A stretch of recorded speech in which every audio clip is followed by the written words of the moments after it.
All right, we're going to call the meeting to order, 7:01. So the first thing we got are agenda considerations reserved to changes to the agenda. We're not changing anything tonight. The next thing is comments and questions not on the agenda. If anybody has anything that we're not talking about tonight, now's your time to let us know. All good there? All right. So the first thing we're doing tonight is we're having a capital budget presentation from our assistant manager, Rennie Marshall, keeping us up to speed to what's going on. Rennie, it's all yours. All right, good evening. It's a pleasure to be here to present the draft version of the FY27 to FY32 capital budget program. All right. Can you hear? No. Okay. All right. You gotta get really close. Okay. Let's see, is it on? Okay. And so the capital budget program has been a collaborative effort by various town departments and staff. And so to provide a little background, the capital budget program is a multi-year planning tool used to identify and plan for the town's capital needs. It consists of a capital budget, which lists and describes the capital projects to be undertaken during the coming fiscal year, as well as a capital program, which is a plan of the capital projects that are proposed to be undertaken during each of the following 5 years. The majority of the funding comes from voter-approved or pay-as-you-go capital plans, allowing the town to save in advance for our capital needs to avoid the financing costs of debt and interest payments. The funding authority is for the FY27 capital budget, and that authority extends until the project is completed. The plan is dynamic in nature and will change from year to year as priorities, needs, and the funding amounts change. So, to give a little overview of what is included in the capital budget program, there's vehicle and equipment acquisitions, facility repairs and improvements, transportation improvements, park improvements, information technology and communication improvements, as well as public safety communications and equipment.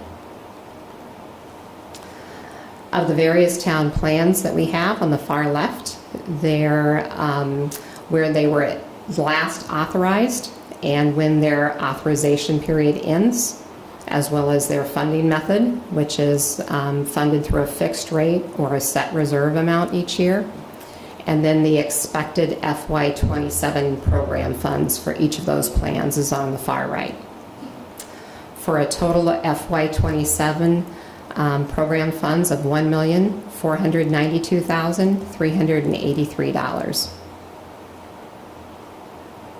So for the projects that were completed during this current fiscal year, we had the Airport Park Pickleball Court resurfacing, Rossetti Natural Area Path resurfacing, we had repaving of various town roads, a new dump truck for plowing and hauling materials, as well as continued work on the West Lake Shore Prim Road intersection.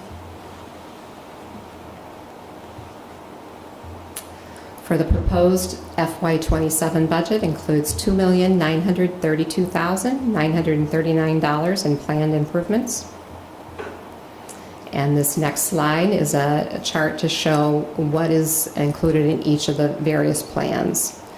You'll see at the bottom left, capital equipment program, as well as capital facilities and capital transportation, make up the majority of the capital budget program. And the other plans are included as well. The park capital plan, recreation, acquisition and development fund, communications reserve, public safety capital plan, information technology reserve, and the fire department capital plan.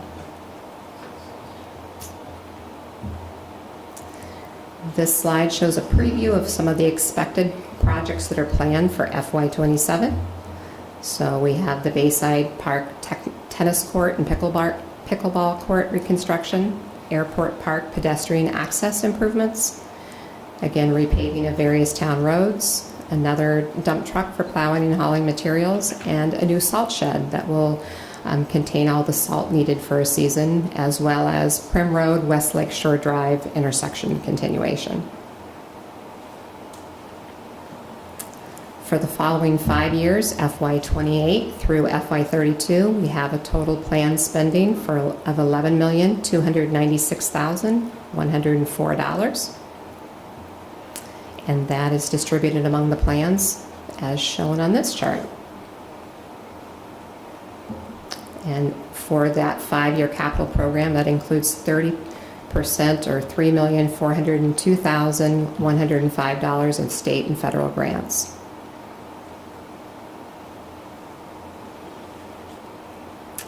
So for potential future revenue sources, we have the local option tax and capital fundraising, campaign and donations, as well as our impact fees.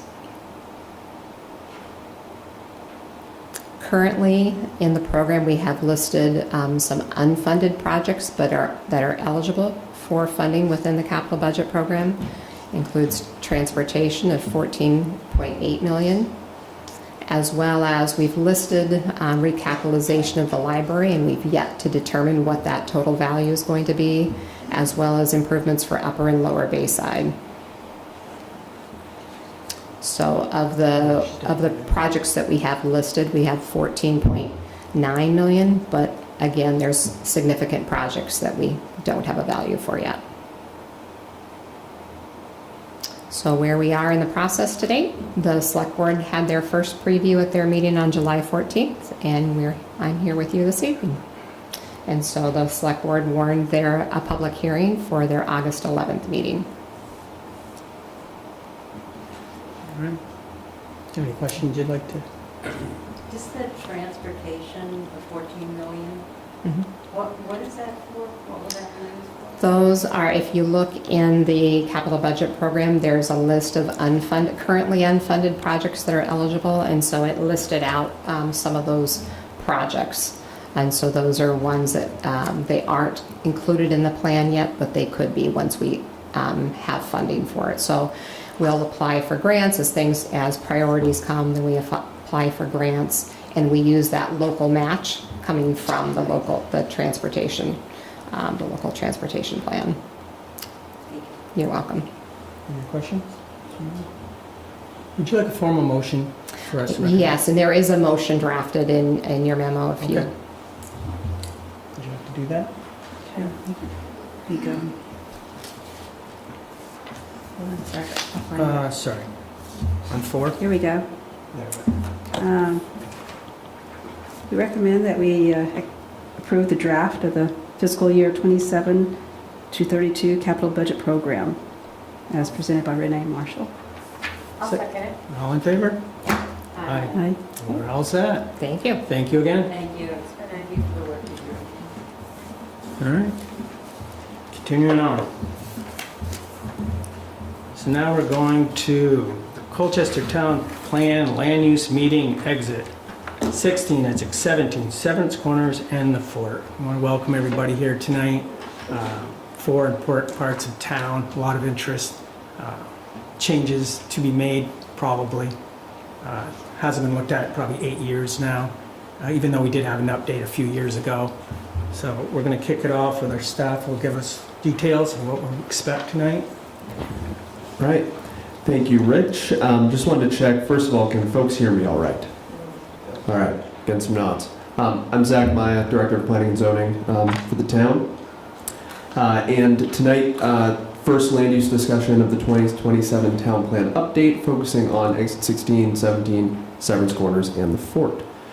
For folks in the room who may be just joining us, just to introduce you to a town plan and just to kind of set the stage tonight. Town plan, we kind of give these slides before most meetings, so if you've seen them before, I apologize. This is, a visionary document. It's a long-term plan. It touches on a lot of different topics. Land use is one of them, and it's the topic tonight, so we're going to spend a lot of time in talking about that. But it also includes natural resources, cultural resources, parks and recreation, energy, transportation, and other chapters as well. It's reviewed and adopted every 8 years. The last update was in 2019, so we're due for an update in 2027. As much as the plan itself is the product, the planning process is also important as well. So meetings like tonight are critical to this plan being successful and implemented in the future. And just to kind of give a little bit of background on kind of the purpose of the town plan here, the day-to-day way we implement the town plan is through the development regulations. So conversations tonight about shaping those regulations really could set the town up to look different in the future depending on how development unfolds. It also relates to infrastructure planning and capital budgeting. So like information you heard from Deputy Manager Marshall tonight, those conversations are part of that as well. We also use this in state level review for Act 250 and Section 248. There's a number of other programs, though, that it helps or is required to have a municipal plan for. So when thinking about implementing a plan, sometimes grant programs would give you credit for having an adopted municipal plan or require you to have one. And it's even better if your plan supports the thing you're asking for. It also allows for the collection of impact fees. We have two of them, recreation and education. So tonight, thinking about these different neighborhoods, we're going to walk through a couple, we're going to walk through them at a high level just to kind of orient everyone, get everyone on the same page, and then kind of have some time to talk about both, where we are now, what's development looking like in these different neighborhoods, and then eventually, what does 2050 look like in these neighborhoods. So like I said, tonight, we're talking about 4 neighborhoods. These are sort of more of the developed growth areas of Colchester. First of which is Exit 16. The Exit 16 neighborhood in the town plan, and just to clarify, I'm giving background here just because some folks have different understandings of exactly what the extent of their neighborhoods are. The town plan defines that Exit 16 is bisected by Roosevelt Highway. It includes Whitcomb's Quarry, includes Costco, Colchester Business Park, but it also extends as far north as the Sunderland Woods neighborhood. Some recent satellite imagery is here. We can go back to this if folks have any questions. But generally, Exit 16 is a very developed area. Many commercial uses, business uses, some industrial on the fringes, and residential to the north. Since 2019, we've seen some infill commercial development on the corner of Lower Mountain View Drive and Roosevelt Highway. So something to kind of consider as updates since you've last looked at policies in this neighborhood. We've also seen some additions to self-storage facilities out there as well. A lot of commercial development in the span of the last 8 years has involved self-storage facilities. In the 2019 plan, the Exit 16 neighborhood is both a business use, which really focuses on commercial and manufacturing uses, as well as suburban residential for the existing residential neighborhood. And if there's any, wordsmithing you'd like to think about tonight related to these, we can come back to these slides as well. The future land use map ultimately will need to be, found to comply with be in conformance with the regional future land use map. That identifies this area as transition or infill. So sort of a little bit more planning needed before this turns into something like a planned growth area or a downtown, things like that.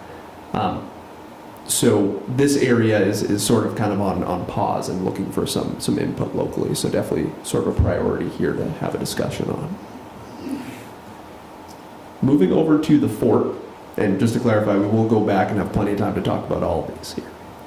Moving over to the Fort neighborhood, this is a part of Colchester that some people are surprised is in Colchester.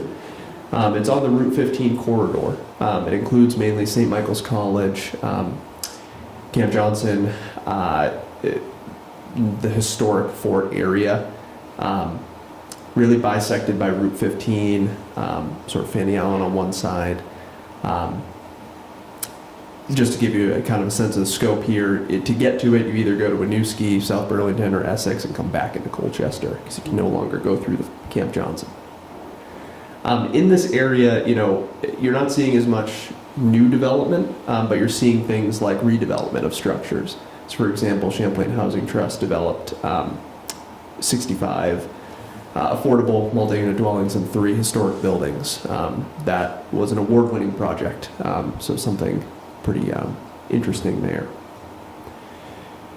This entire neighborhood is identified as village mixed use, which really focuses on residential with some compatible commercial in these areas.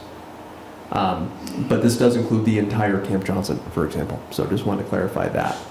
Whereas regional future land use map really kind of carves out Camp Johnson as an institutional federal government, probably not going to plan for the future of that because you don't have much control over it. But also, the Route 15 corridor is a planned growth area, and the 40th and Allen neighborhood is a village center. And that extends into Essex. That neighborhood is bisected by a town line, so part of it is in a different municipality. We'll note this whole area is served by sewer, partially through Essex and partially through South Burlington. There's different levels of capacity available there. Oh, and I will note that there's also some rural area as well. All right, so in Severance Corners, this is really the town's identified growth area, right? So this was at the intersection of Blakely Road, Severance Road, Roosevelt Highway. This has been really the area that the town has devoted a lot of effort into seeing developed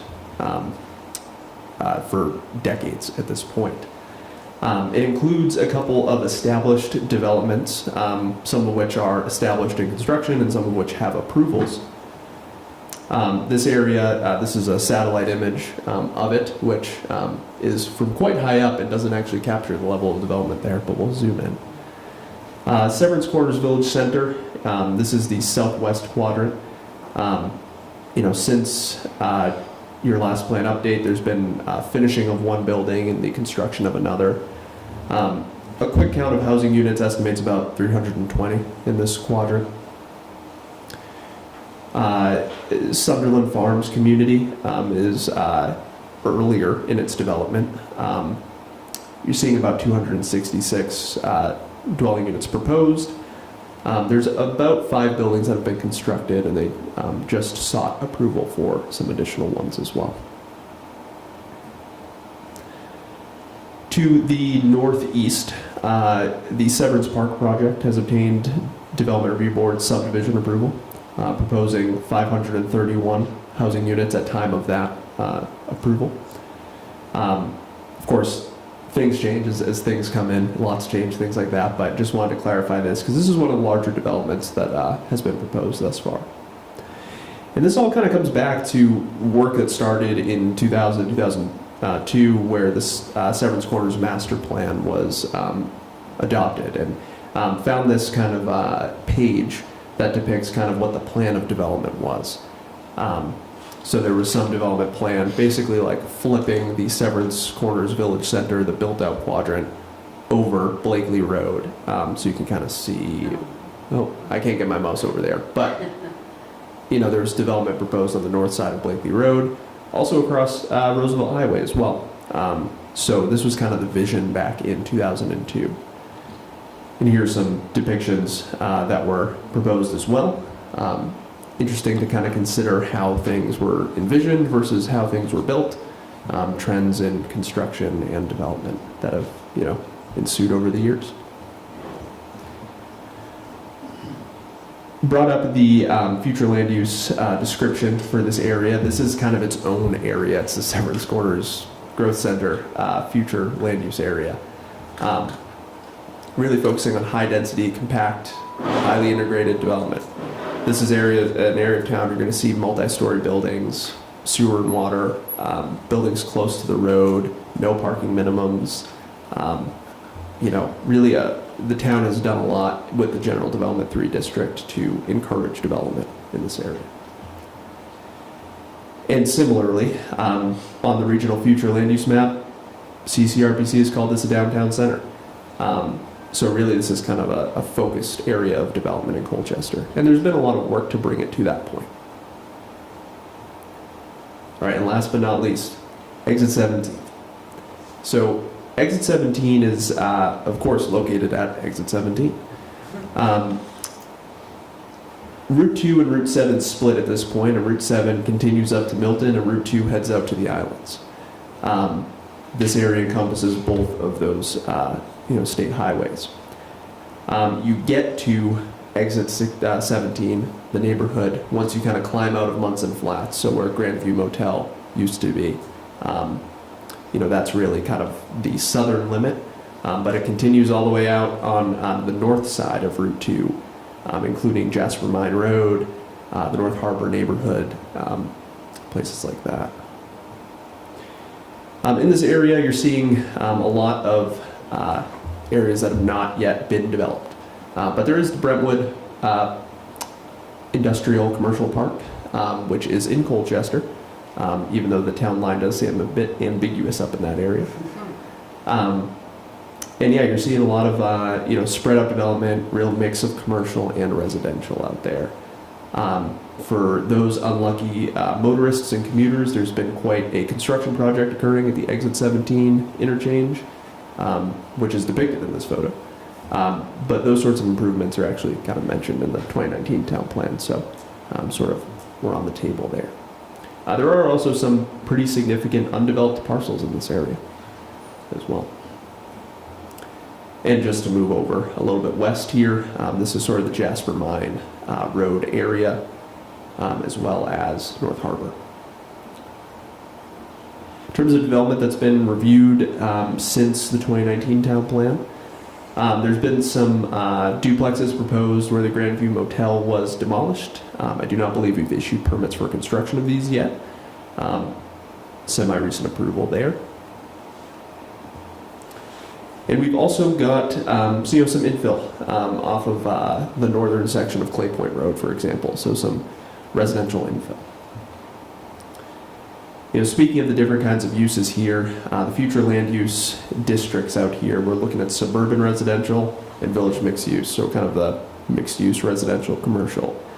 Closer to the interchange, suburban residential out towards, north of Jasper Mine Road. And then the regional future land use map depicts a fair amount of this neighborhood as rural general and rural conservation. Rural conservation areas are those rural areas with some natural resource concerns, larger wetlands, I believe like some stream corridors, forest blocks. The interchange area is depicted as transition, meaning that there's a bit more planning needed to occur in that area before it could become, a larger planned growth area, for example. There's also, Brentwood is identified as an enterprise area due to its existing commercial development. So, thinking about kind of, stepping back from the regional plan a bit and kind of going back to how I was talking about the, how this gets enforced day to day. We look at how the future land use map aligns with our zoning map. And ultimately that depicts the uses that are allowed in the districts and what intensity those uses are allowed. Each of these districts, when you're thinking about, level of intensity of use, we can compare them generally, Severance Corners, like I said, it's an area that there's residential development allowed. There's no density maximums, sewer and water available. Generally, there's been some bike and pedestrian infrastructure developed internal to the developments, but sort of losing out on transit, for example. So we've kind of assessed each of these neighborhoods by these kind of different attributes. Exit 16, for example, doesn't currently allow residential development in the business or commercial districts. It's something you've kind of heard a bit in some of the meetings about, should that be allowed? And that's a question for tonight as well. Not that you need to answer it, but something to consider. And ultimately, again, thinking about bicycle and pedestrian infrastructure, this area was built more car-centric, more for the commuter, more for the business. Exit 17, zoned general development 4, GD1 and R1.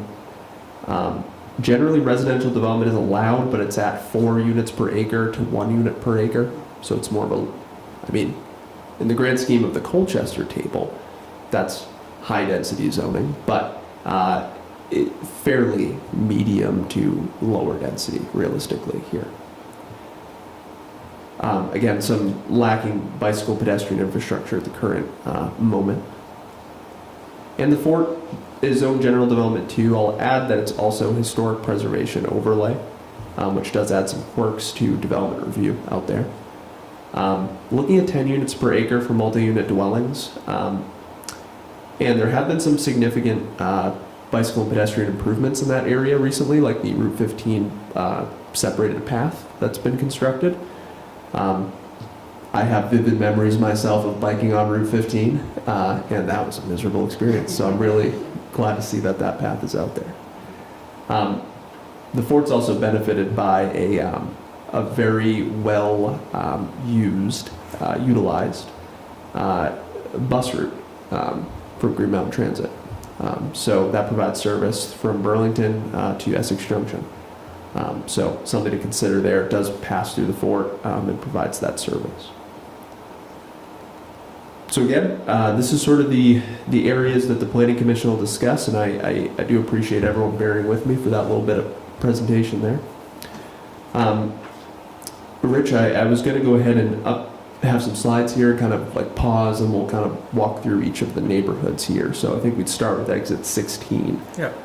Maybe open it up to first some reflection through you all, but maybe invite the public as well to speak on Oh, for sure. what they're thinking. Yeah, so we'll start with exit 16. Everybody have a chance to talk about everything if they'd like. But if you're here specifically for exit 16, we'd love to hear you, what your thoughts are on, you know, what we're looking at for the future for the area. The big thing is residential. That's the big drive these days, and we hear it a lot from exit 16. A couple of buildings would really like to go residential. You're not positive on that idea. But if there's nobody here for that, we're going to move on quickly, because we have plenty of people here. Doesn't sound like anybody who's too worried about exit 16 at the moment. No? No ideas on that one for us? We're all just trying to figure out how the diamond's gonna look at. Right. Give it a couple years and then we'll know what we're doing, right? And just to clarify, we can kind of come back as well, and because there's a couple of questions on here that I'd like to get your thoughts on, but Yep. let's just, I think, Yep, we'll keep it going. We can be here long We should after. talk about what our thoughts are right now about exit 16. You can, absolutely. You can. And you know, I just know there's a lot of empty office buildings there. And there's a huge need for housing. And I just think that should be a consideration to utilize that space and make it, and this is just me speaking, I'm not speaking for anybody else, but just make it more, maybe limited, but make it more of a mixed-use space, especially with this infill of empty office buildings. And we will circle back. Okay. We'll get back into it. If anybody else has an idea when they get up here. All right, let's just go right to the next one. So we get the fort. Now, is there anybody here for the fort tonight? All right, perfect. We'd love to hear your ideas and thoughts on the fort. Come on up if you'd like. You okay with that? All you need is tell us your name. Keeps official. I'm Mark Harvey, and we're doing some development at the fort through Linehan Hall. Was our latest one that we're just getting started on, which are putting 12 residential apartments in that old, it was a dorm that had, I can't remember how many people, there was 24 rooms in there, so a lot of students. So we're developing that. We're also developing the church. We're redeveloping the theater, hoping to open that back up as a theater, a dinner theater kind of thing in the future. And we had a daycare. They moved out. They were growing faster than the space would allow. So we would like, some things we'd like to do is turn that into a residential. It's one of the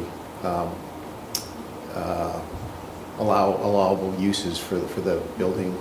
So that's something we'd like to talk about. But we also have, I think there's another 3 acres of land that had a dorm on it that burnt down in like, you know, the 2009 or something like that. It's an empty lot. We haven't quite figured out what to do with that yet.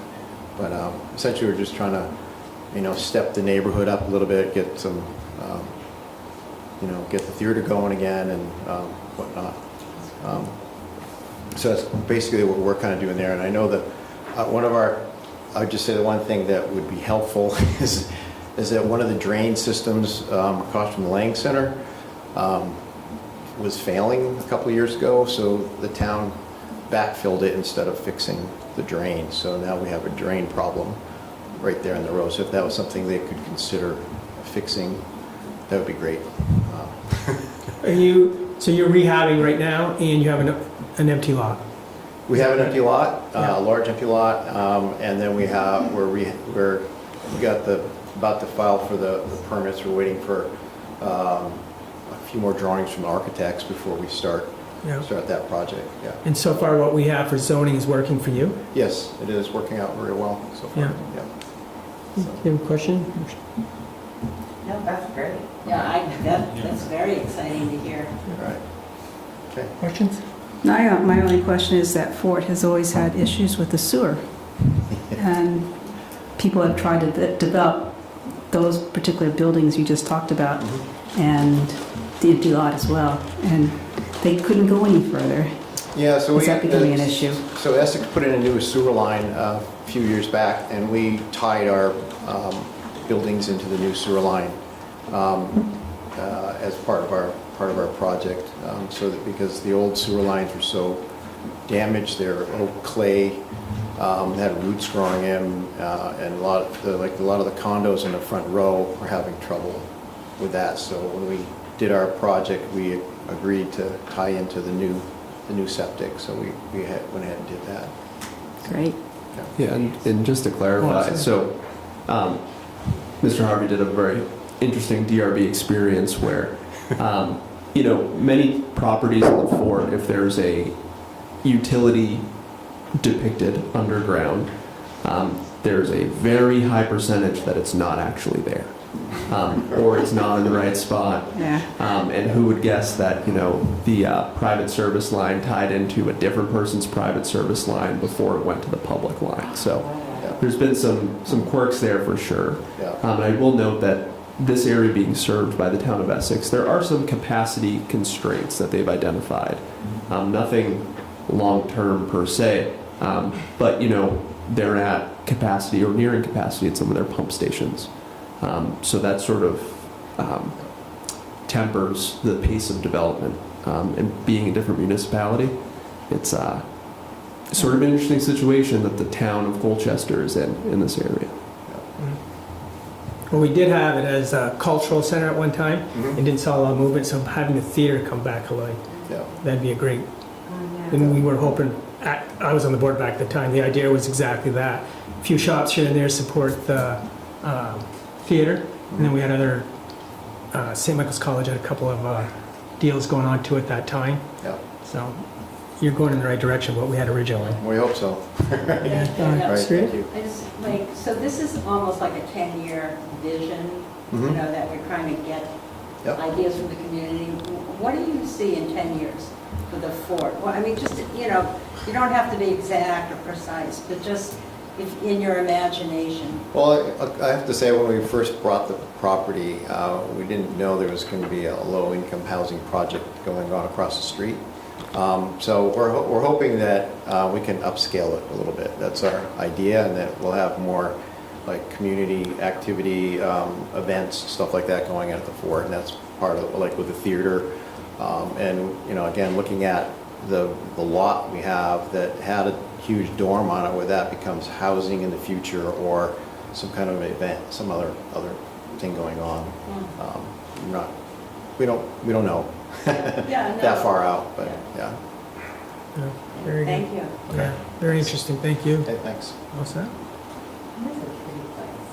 It's a gem, not a gem. All right. Yeah, absolutely. Come right up.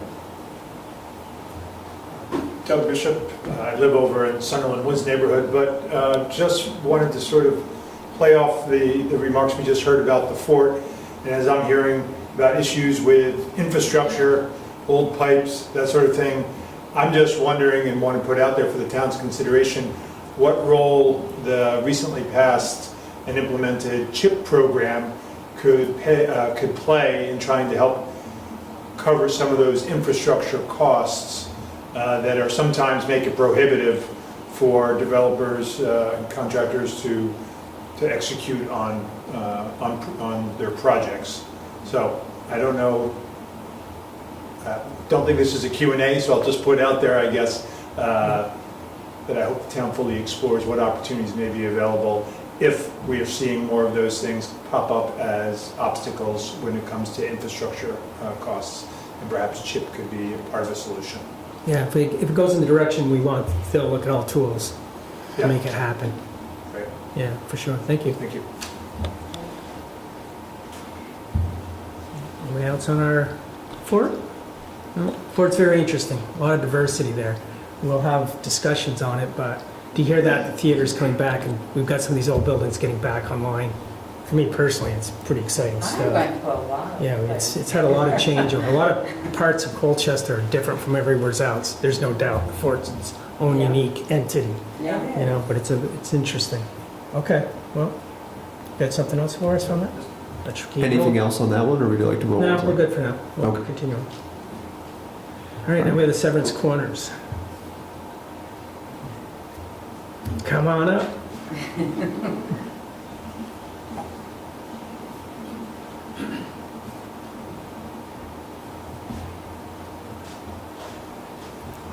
Hello, Planning Commission. My name is Paul Simon. I'm with the Severance Park Land Company. We are involved with the largest of the four corners, the northeast quadrant, which was shown on the plans tonight.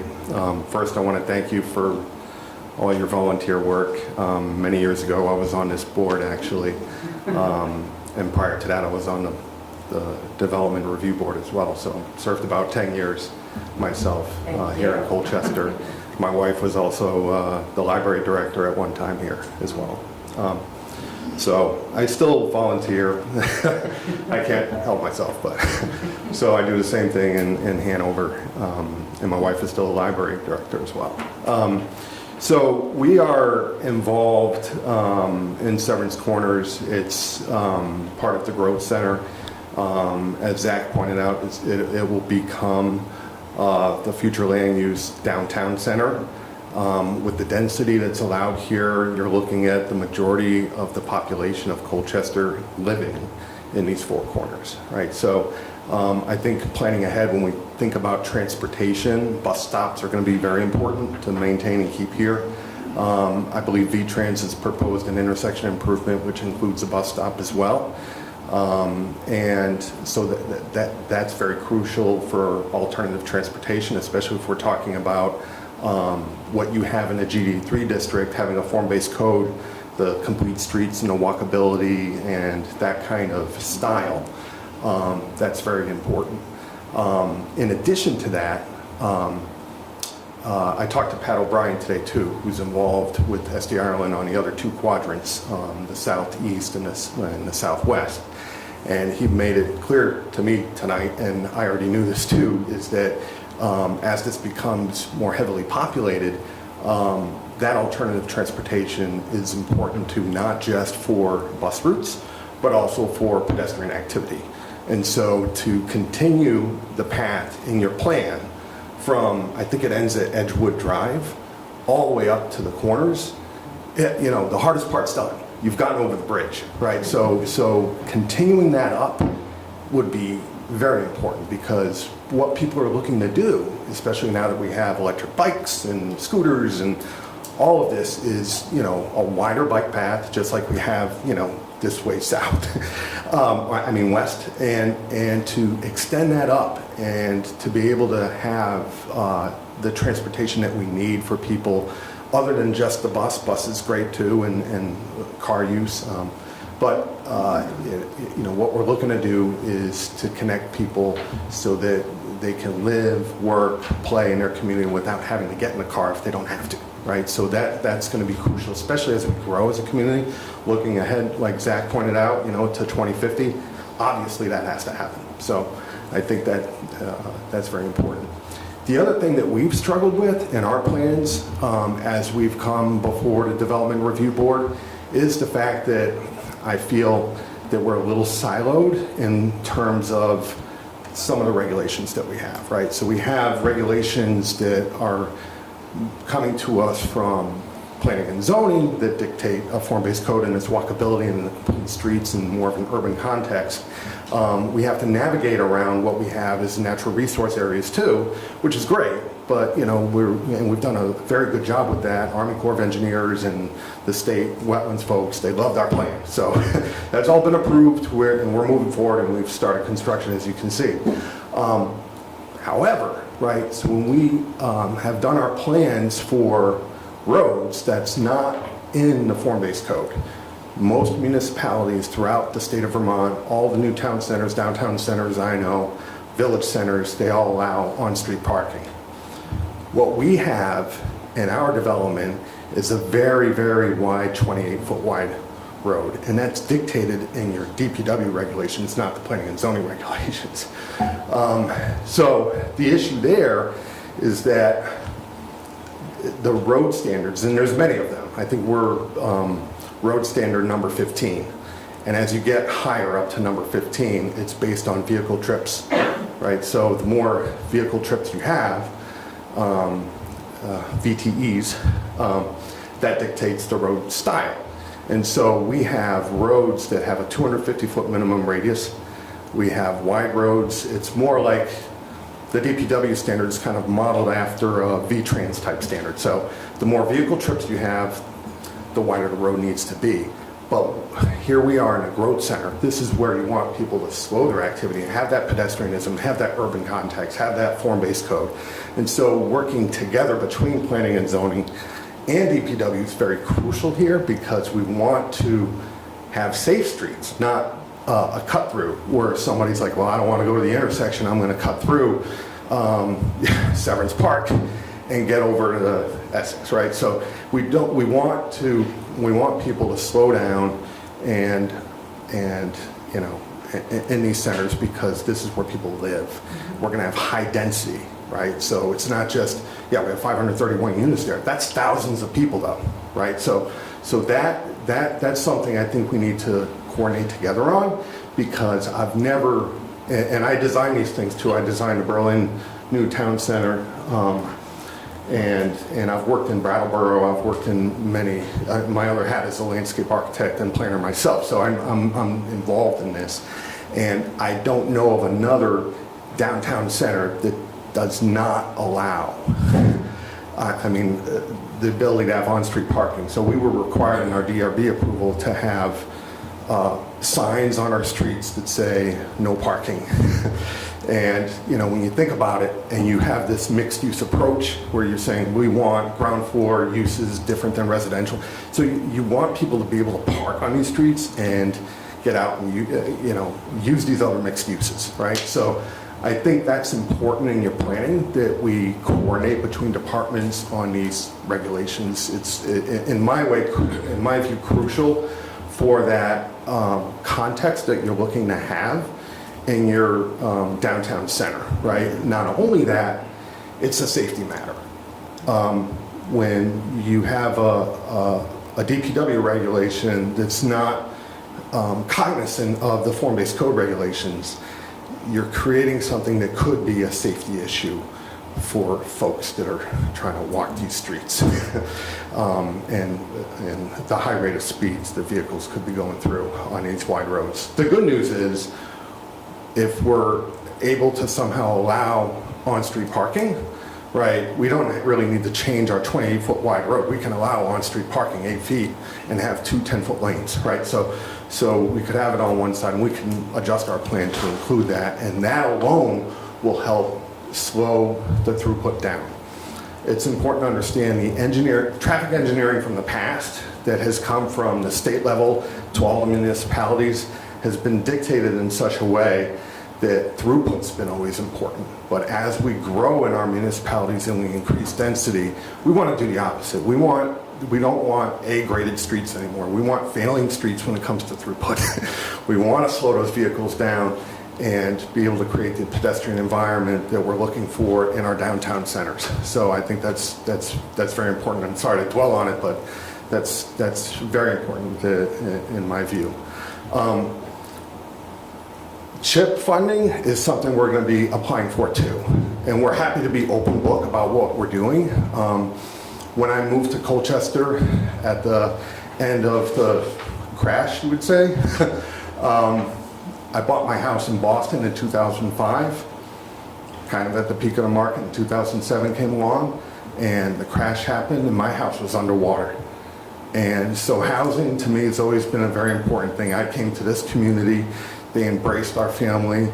I couldn't find work and development at the time, and I volunteered. And I have a passion for housing and for people that are working and workforce housing.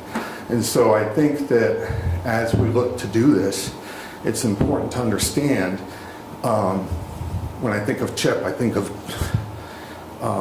the gamble that we're doing, right? We're starting to build right now, and I'm willing to be open book about what our process is here. But we have, building out all that road, it's more than a mile, and all the underground infrastructure and everything that we're building here is going to cost more than $16 million to build out. And so at some point, the whole purpose in Vermont, the legislature passed is $2 billion that is going to go towards housing. And housing's been defined as a public good. That's your definition right there. It's serving that purpose. And so many municipalities, I'm working in my other hat again, as a CHIP consultant now, that I've talked to are really pushing to see what the public good is. That what are we getting out of it as a town? You're getting housing. You're getting all the things that you have in your regulations.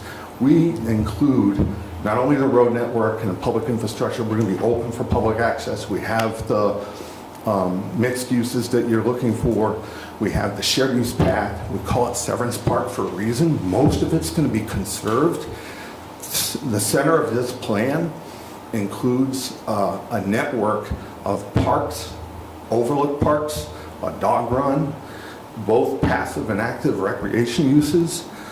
So it's a very good amenity to have. In order for us to pencil out, we will need to apply for CHIP funding. And so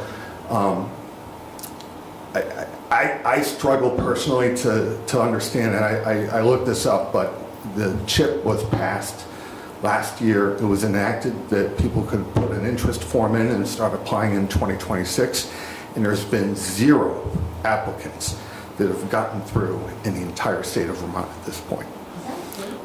That's from what I understand. So I would hope that, and I think back when these centers were first established, Dick Mazza had a great idea because they were going to pass downtown centers, and he said, we need to do more than that. We need our communities where we have village centers and new town, so he worked hard to get these other centers developed, and Colchester was the first new town center many years ago. And all I'd love to do is to work with you all and collaborate, and I do think the last thing I'll say is that we should be meeting a little more regularly, at least once a year, I would hope, and I know you're busy, but if this is going to be your future land use downtown center, I'd love to do that. I've been at this since 2016, so 10 years now. And, I just feel like I should be meeting a little more often and meeting with the select board as well, at least, once every 2 years with them. I just haven't. And I think that would be great because we have a shared vision, and in order for it to work for us, we need to collaborate and come together. Again, I'm happy to be a little more open book about what we're doing because we have a passion to put the housing that we need here. This is a workforce community, And we need the workforce housing here, and I appreciate your time. Thank you. So you're always welcome, when we get done with the master plan, we're always welcome to put you on the agenda and bring you in for discussion.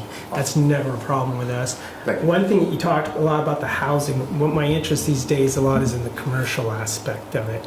And in the positivity on it. So it's a 20% over at the growth center, and we have heard it's hard to fill, hard to put in, but there's no doubt it's a need. We can't build a community that's just houses. We need some jobs and businesses. That's what helps make a community, I think.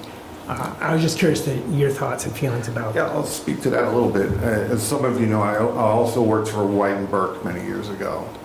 They, I don't know, 4 or 5 years ago, they moved out of their office right downtown. And that's been vacant now for 4 or 5 years. So if you think about offices on a ground floor in Burlington that are still vacant, we're in a tertiary market here compared to that, right? So the demand is another aspect we all need to recognize and say, okay, how does it work here? Well, we do have a plan. We've come up with that. We believe a neighborhood grocery store would work well here.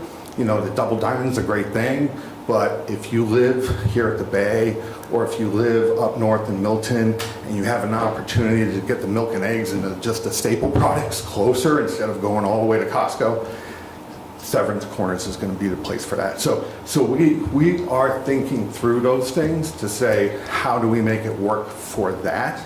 We also thinking about alternative transportation. It's great if families, you know, do not need a second car, right? That's an additional expense for young working families. Dropping off children is one of the reasons why many families have a second car. So we've included a daycare facility in our plan so that perhaps, you know, that second car is no longer needed. So, and we're thinking about alternative transportation, but it's another use that we know would work here. So we have thought it through. It was a little more challenging because in the past, we were told as we put a plan together that we could have like a residential building and the ground floor could be parking that could serve it, but the parking is really serving residential. So that changed with some of the administration staff to say, okay, we can't do that kind of workaround. We do have other aspects of the code that I'd love to meet with the Planning Commission on that we've had to do workarounds on. For instance, you've designated A streets being Severance Road and Route 7 as the primary routes. Well, Route 7 is V-Trans, right? So there again, we have the transportation issue and the aspects of that road and high throughput, and that design mentality is not going to change with them as much as you try to change that. I think Williston is a good example of what they've done the best they can to navigate through that, right? So, but what I see is instead of that cross form for your A streets is to do the box form instead. We have 4 quadrants that are all can be connected in such a way that we front. You'll see in our plan that we fronted the B streets and not the A streets because we have grading issues too that drop in. So we've done that. And so just thinking about the form of our roads and our network and how that pedestrian activity is going to be and our parks in there and everything else, we're trying to master plan it all together, but we need to do it with all the 4 quadrants as well. So I know I'm navigating off your question a bit, but these are all the things we'd love to come and meet the commission on because we see this as a roll up the sleeves and it's an iterative process that we need to do with you. And it's really challenging financially and design-wise and everything else. But I think it's something that we'd love to do and collaborate on, and we kind of have to. The change that has to happen in Vermont being, I've heard from Kevin Chu and the Vermont Futures Project and all the problems that we are the second worst state in the country in terms of cost of living. So the reason the housing that we know we need isn't getting built is that it doesn't pencil out. In order for us to make this work, and CHIP is a great program that just needs to come alive. And when it does and we embrace it, it's going to be something that is going to be a change maker for the state of Vermont. We just got to wake up and realize, what do we need to do to collaborate together? A lot of the thought that so many people have is developers have these deep pockets, and I don't. I told you my background. And we have a vision to provide the housing that's needed here, and I know we need to collaborate in order to do that. And I know we can navigate to get the mixed uses to work too. And the good thing that you have in your code is that that 50% requirement on the ground floor is really for the B streets. In our plan, it's also for the A streets, but we're not doing the A streets. So I think in our case, we have a good plan that was approved by the DRB that we know can work, and we have kind of a schedule and a check-in process because we know housing's going to start coming first, and there's so much build out of housing that we need to do before we can start doing some of the mixed uses as well, and we're going to be doing that. So. Yeah, form-based zoning was, at the time, relatively new. Yeah. And the idea was to make your life easier. Yeah. You know, but commercial's been a big deal, and people, Sure. we're changing gears all the time now. Yeah. I get it, offices aren't the big thing anymore, but businesses are imaginative. And if you want to grow, you're going to have to change with the times. Right. And I think that's happening. Did you have a We question? just wanted to just let you know, first, it's very exciting to me. The Futures Project is terrifying to me as if we don't get this housing bill, what we're facing in terms of increasing costs to sustain services. And, you know, we have the highest demographic of elderly, I think, in the country. I mean, very high. So we really have to get housing here. But in the legislature, the biggest debate we had was the but-for. You know, the statement but for chips, this project, you know, could not be built.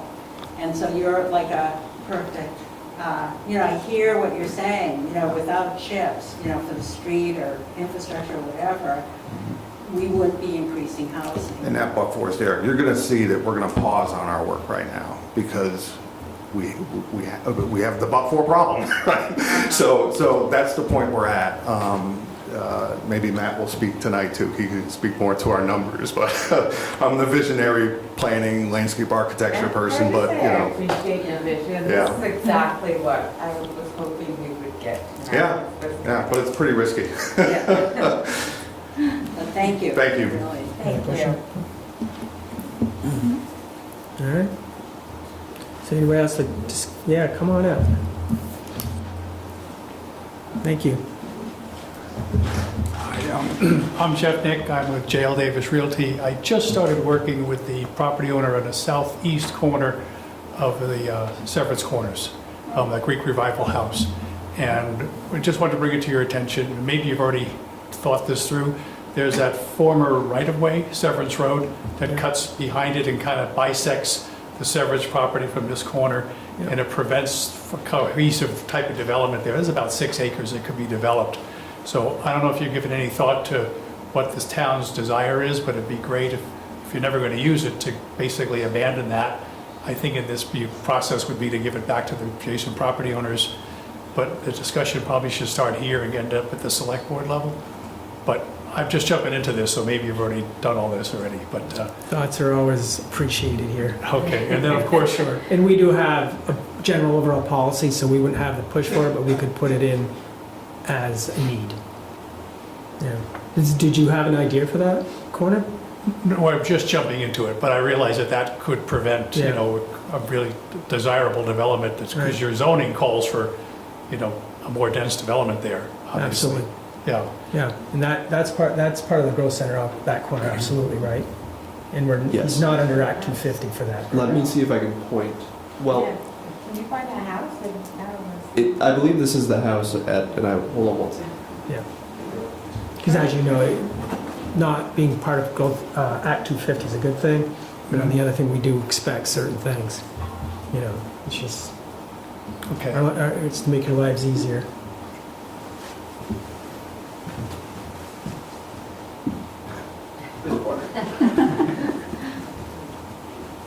Your timing's perfect to come here I at this believe, master plan level. you might need to turn around here. This is the property you're referring to? Yes, exactly. Okay, so Yeah. right at the center, that is in the Severance Corners Growth Center neighborhood. And there's an old right-of-way where Severance Road Sure. used to go. Yeah. Yeah, I So- remember it well. Okay, great. Well, thanks for listening. And then, of Absolutely. course, if the state ever wants to give up their, have you talked about that? So The Cirque Highway. Yeah. the Cirque Highway right-of-way, and the gentleman who was just speaking, Mr. Simon, likely could talk to you about his experience with that. But my understanding is that there's been some conversations about the future of that right-of-way, Mhm. but nothing material to act on that I could present to the Planning Commission right now. Okay. But it does sort of bisect this whole area. If we had the tax map, you could see it. And I could show it at a future meeting, because it is quite a large area. Yeah, for sure. Well, thank you. Thank you. Thank you. All right. Yeah, come on up. No, we're plenty of time. We'll bring everybody in. Hi, I'm Cindy Reed. I'm with Cathedral Square. I'm the Director of Real Estate Development there. We're a nonprofit housing and services organization serving Northwest Vermont and specializing in housing for older adults. And we actually have an option agreement with Severance Park Lane Company to build a 35 units building for seniors on that Lot 4, which is near Route 7. And we're excited about this opportunity to bring affordability and create more of a mixed income feel in that community and to address the housing needs of older adults, which we know are tremendous, and we have a huge wait list. Our wait list is over 1,300 people. And so I wanted to reiterate Paul's comment about on-street parking, because safety, walkability, people in wheelchairs, people with walkers, we really love the walkability, and pedestrian safety is really critical for our population. And also, in speaking with various town leaders, we're very concerned about GMT's plan to cut 3 bus stops in Colchester on August 24th, including Severance Corners. And that would really have a negative impact on transportation availability. So we're already advocating for reinstatement of those routes. And it's a chicken egg, we need to build housing to get transportation, and people need transportation once they're there. So we're hoping to gain support on providing more transportation options for this growth area where we're hoping to see a lot of residential development. So love hearing the pro-housing sentiment among your members, and thank you for your service. And we'll be excited to bring our project before the DRB for permits. Is the building you're proposing just for residents, or do they have like an inside cafeteria, or is it just housing? It's housing, it's for 55 and up, Yeah. and we have community spaces, and we have our on-site SASH program, which is support and services at home. So it is independent living. Program, by the way. Sorry, what? It's an amazing program. Yeah, thank you. It's really a lifesaver for many folks. It helps people age safely in their home, and helps people thrive actually in their housing. So there will be no commercial included in the building, but there'll be a community room and a little gym for fitness Perfect. and services on site, Yeah, perfect. and some staff. Sure. Thank you. Thank you. Yeah, thank you. All right, yeah, come on. Julie Smith. I live in a different neighborhood in town, but drive through Severance Corners every day on my way to work. And a couple things that I'm looking for in the future of the town development is some more restaurants in town. So I'm hoping that that's something that is going in these developer spaces for commercial. The other thing, adding on to the previous comment, is I think there could be, maybe I'm unique, but I think there could be more demand for, or more use of buses if there were more places to park by a bus stop. And I think Colchester might be able to provide some opportunities for that with some existing properties in some of the areas that were presented on today. And as we go forward with development. And not just count on the people who live there to take the bus somewhere else to go to work, but that there's others who are spread out all around town who don't necessarily want to drive all the way into Burlington and could easily hop on a bus if it was easy to do that. So those are things I'm hoping you will keep in mind going forward for our planning. Thank you. Thank you. Good idea. It is. See, that's why it doesn't matter where you live. The ideas are what we're looking for tonight. Yeah, for sure. Anybody else like to comment on our this part of town? No? On the board? No, it's just very exciting that people are here. We really appreciate you coming out. Hope you continue to join us. And just, some of the proposals that people have presented is, very exciting and hopeful. So Severance Corners is still number one for us. It's our biggest growth area, obviously, and it's decades into it. So nothing's cast in stone for Severance Corners. We're always looking. We can... One of the themes that I'm hearing from these meetings is the sense of wanting, opportunities to connect with community members. Just either if it's putting segments of bike paths together that go up to Severance Corners or different at the library or the village. But just this, wanting to intentionally create opportunities for citizens to connect with one another. And like the restaurants would be one, the daycare would be one. So it's very hopeful to me to be hearing some of these ideas. All right, we can move on. Exit 17? Exit 17. Exit 17. Come on up. Hello, my name's Evan Langfelt. I'm the CEO of O'Brien Brothers. We own 174 acres to the east of Route 7, right at Chimney Corners. I think the company's owned it for, 30 plus years probably. Probably 7 or 8 years ago, we came in front of the select board with a request to expand the wastewater line from Milton. As I'm sure you likely know, Milton has excess wastewater capacity, and their ratepayers are obviously taking that on the chin a little bit because they have excess capacity and they need more ratepayers. And so they have a desire, I don't want to speak for them, but I did speak recently with their town manager, and there remains an interest in Milton to expand that wastewater line if there's a desire by Colchester to see that happen. So really the reason why I'm here is that we have this 174 acre site. Again, it's right on the east side of Chimney Corners there. But it's not just our site. I think there's other folks in this room that collectively we control about 400 acres between the east side of Exit 17, the southeast corner, and the southwest corner. And then there's some folks that are on the north side that are also, I think, have an interest in seeing what they can do there. And so I think that there's a really interesting opportunity where there's a bit of a blank canvas here. I mean, I was actually really intrigued by, I think Paul's doing great stuff out at Severance Park. The gentleman that's working on the fort, it's really cool to see the dynamic efforts on development work.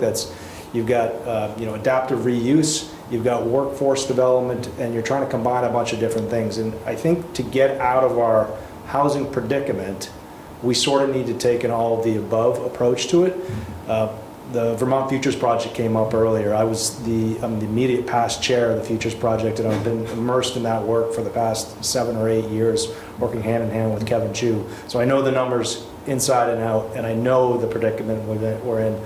Born and raised in Middlebury, grew up here. I can see the changes. I can see the demographic changes. Our company's 70-year-old company, family-owned in South Burlington. We specialize in multifamily housing. 2/3 of which is low-income senior housing, but we also have a lot of commercial in our portfolio. And so we see the challenges in both of them. You were speaking about the commercial need. They're entirely interconnected. If you don't have the housing, the commercial doesn't work. Commercial doesn't work without the housing. And so everything has to kind of move forward together, but you have to have the density to get the commercial activity to work. And so again, I come back to Exit 17 and I look at that, and some people might say, well, it's a beautiful, unspoiled, green space, open space in front of you. I look at that, granted I'm a developer, so I might be a little bit biased, but I look at that and see existing investment in infrastructure that should be maximized to the highest potential. You've got an interstate exchange there, so you already have the transportation infrastructure. The land use document that was included in your agenda item, one of the first things it said was that it's not viable to expand transportation infrastructure and utility infrastructure across the entire community. Obviously, there's only so much money to go around. So the goal is to do more with less. This is, I think, the key to unlocking a lot of that, in that you have a tremendous amount of land available by willing partners that want to do something that's community-minded. You have the transportation infrastructure and you have the utility infrastructure just to the north of you, and you have a willing participant that's willing to have the private developers with private funding bring that infrastructure across the town line, and then that will unlock the development capacity and housing capacity of those areas. It's already zoned, much of it, for pretty dense residential development. I mean, our entire site at 174 acres is GD4, so that's 4 units an acre. I mean, so we have hundreds and hundreds of residential units that we could put on site. Right now, hundreds and hundreds of units cannot be put on that site because it doesn't have wastewater capacity. The soils on our site actually do perk, and so we could do a pretty significant on-site community wastewater project, but that doesn't make any sense. It's expensive, it's not the environmentally correct thing to do, especially when, again, you've got infrastructure right there. And so I think what we'd like you to consider is just keep an open mind to what is possible up there. And, you know, I think Zach brought up that planning document before about Severance Corners. You just brought up that Severance will remain your #1 objective. Totally get that. You have a growth center. It's already identified. You've got a lot of work, a lot of investment there. But that document, I think, was from 2000 or 2001. They had a conceptual plan. This stuff takes time. You know, when I started working in development in Vermont, I definitely did not have white in my beard. And I expect that will become more and more as time goes on, especially the more and more meetings I participate in. But I just think, I look at this and I see a ton of opportunity and I see a ton of upside for Colchester, not just Colchester, the entire state. So, thank you. Yeah, no, hang on. So I've been on the board a long time. We discussed exit 17 a lot. Yep. Number one holdup is always the septic, the sewer.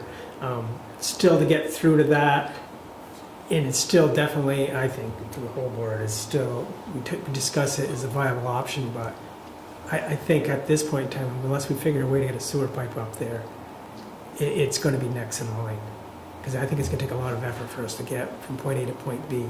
That's really our holdup there, and I hear you. You've been there 25 years. In terms of getting political agreement to bring it across the town line, or? I think a little of everything, probably.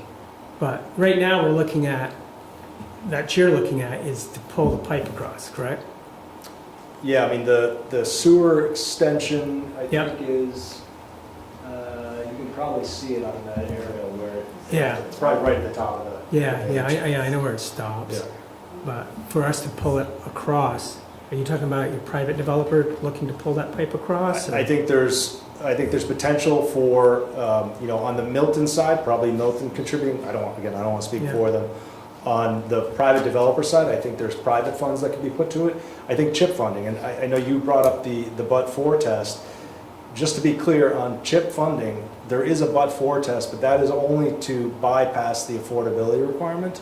So if you don't have to have a but-for test if you commit to 20% being affordable with their definition, which I think is up to 120% of their median income. Have you applied for any of them? We have 4 projects that are sort of in discussions at various levels, but I don't know who said it earlier, but there have been no applications that have moved forward. I think part of it is that VEPSI's sort of building the airplane while they're flying it, and so there's still some issues that are being ironed out. I know there are some submissions that have come in, and we've been having a lot of discussions with the municipalities that we work with and some lenders.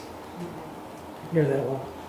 Chips I coffee. hear Shelburne is like gonna take all the money if we don't go down. Shelburne, so we do have a 375 unit project that we are in active permitting right now in Shelburne.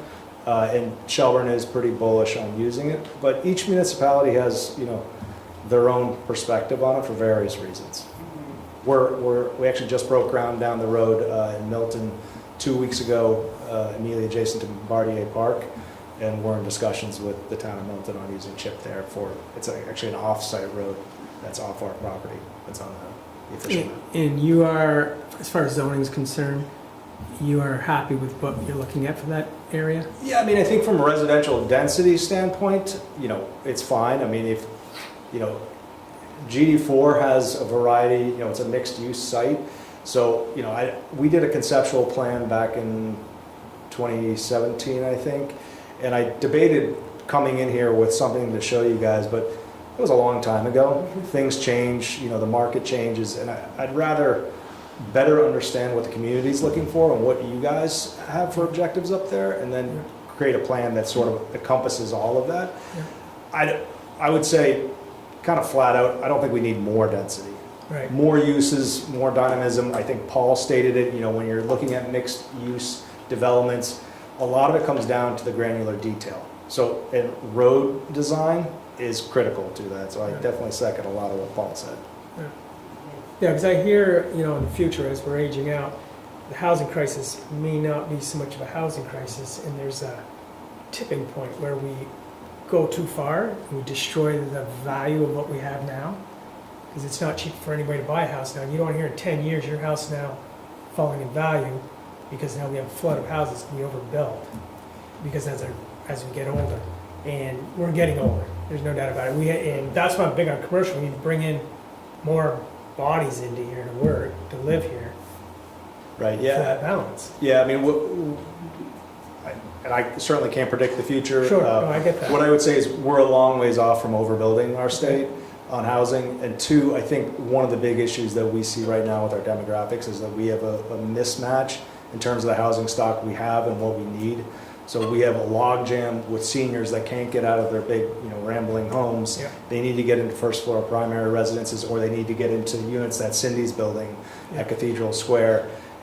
And if they can move out of there, then you can get these step-up homes that young families can move into. That the $200,000 two-bedroom starter condo that just 10, 12 years ago was available, that doesn't exist anymore. No. My first home that I bought in 2008 doesn't exist anymore. Exactly. And so, I hear you, there's potential for that, but what I would say is there's no reason why Vermont has to stay at 650,000 people either. Right. I mean, Vermont could easily be 800,000 people, Right. and that doesn't put us anywhere near New Jersey, put it that way. Yeah, so what I don't see ever building anymore is a single-family, smaller home affordable. We talk a lot about it, but there's no such thing. Wherever you go, it's either duplexes, triplexes, we're just jamming all for the basic neighborhood for families, which if you have a young family, that's what's more you're looking for than to move into a duplex or a condo. So Then start a family. we have a 1,250 square foot, 3-bedroom, 2.5 bath, single family freestanding home in South Burlington in our development. The problem is we can't build it and achieve a margin on it for under $600,000, and that's the reason. I mean, the cost of infrastructure, the cost of materials, labor's gone up because we don't have enough labor anymore. Yeah. So it's a hard one to match. It's kind of a chicken and egg thing. Is the way. Yeah, and I understand that. And again, better commercial, better jobs, they'll have more opportunities to afford these that's not going away. No.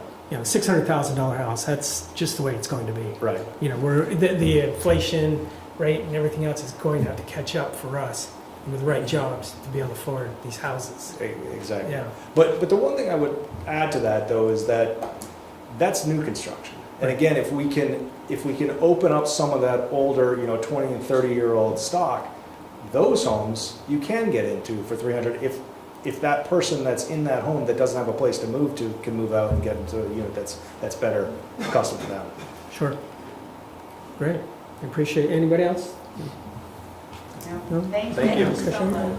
No? Thank you. This comes down to the super. Hello. I gotta bring this down. My voice is hoarse, I'm sorry. I'm Jeff Rubman. Hi, how are you all? I develop multifamily development. I used to be a physician. You probably know me better as that. But I just finished 417 unit development in Essex Junction. And when I build a development, I build a community. And I really believe in a community. And I meet with my residents every Wednesday morning over coffee and Danish. And I bring them together, and now I could just sit there and they're together. And I don't have to say much, I hope not tomorrow, because they will say it. I bought Exit 17, the end between the interstate and Route 7, 120 acres, about 30 years ago. When I bought it, it was the growth center.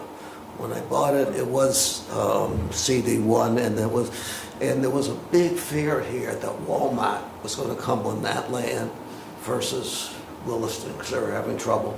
And I did get some feelers from Walmart, but it wasn't the neighborhood for that.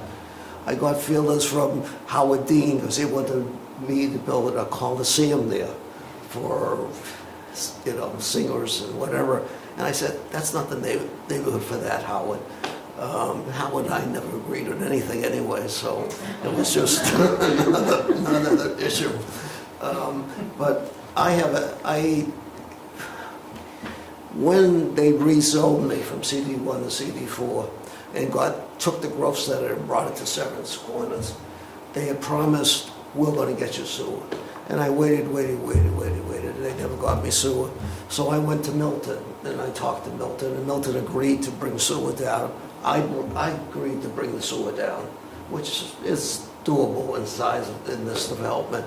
And they were very happy to do that. And we presented it to the select board, and the select board in 2019 said, we don't have time to think about it.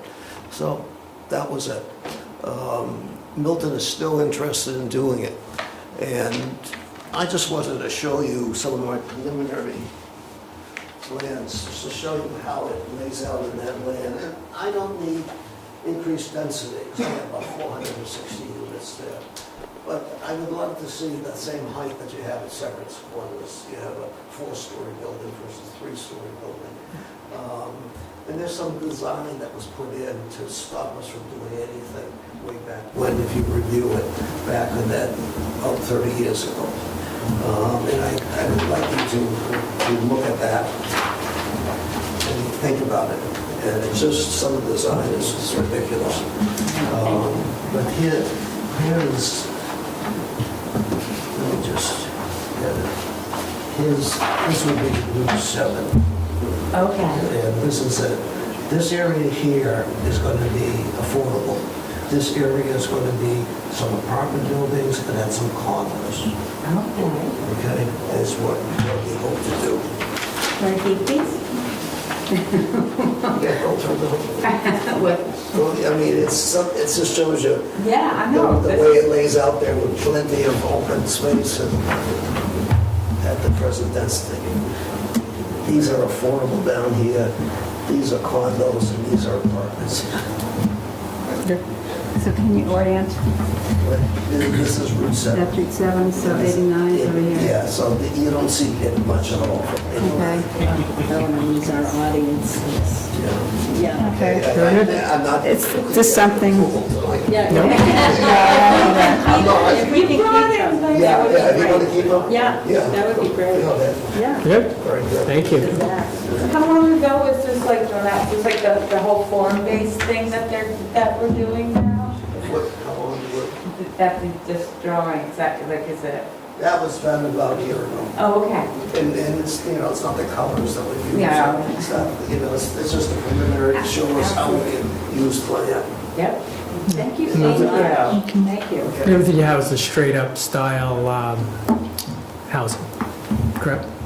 Everything you're looking at is straight-up housing? Is that tight? Yeah, well, Yeah. it'll be, as Evan said, the cost of construction Sure. now is just Yep. very, very hard. I did my last 117 units. 4 years later, it cost me 40% more. Sure. Now, you're, as far as zoning's concerned, you're happy with that, other than the heights? It's the height. It's the heights that you would be concerned of. If I can go another level higher. Sure. If you wanted a little commercial on the first floor, a 3-story building, it doesn't make sense. Right. Okay. Yeah, thank you. Thank you. Thank Yeah. you.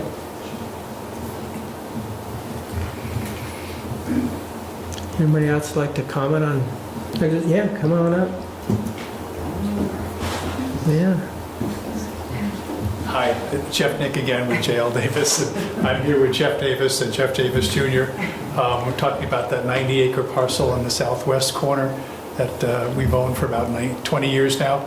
And for the record, Walmart is not interested in this location, so you can stop. Don't need to worry about that. And I don't want to reiterate too much of what's been said already, but you really have a unique opportunity here with Milton, with this sewer capacity and their willingness to cooperate.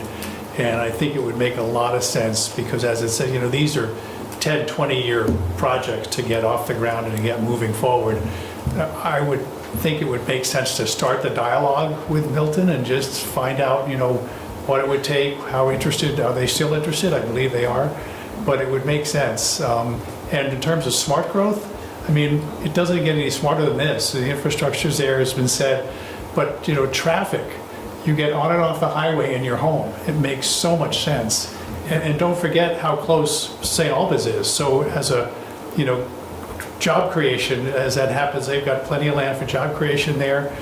People need a place to live, and this is a very smart location for it. And I know you focus now on Severance Corners, which makes sense, they're ready to go. But in terms of the future, 10 to 20 years, I think this makes a lot of sense. So I'd encourage you to take a real close look at this. So thank you. Yeah, absolutely. Yeah. Thank you.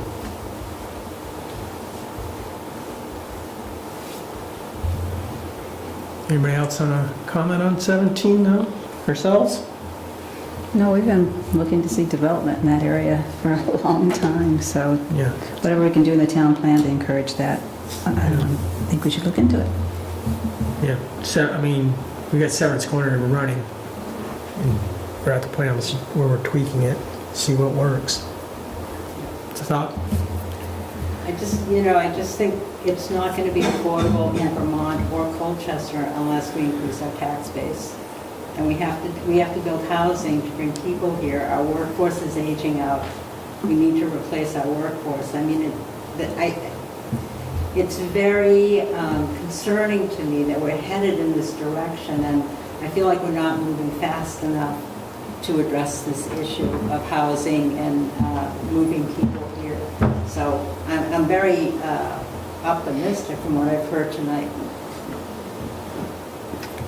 Maybe other comments, it can be on all four sectors here, or we'll move on.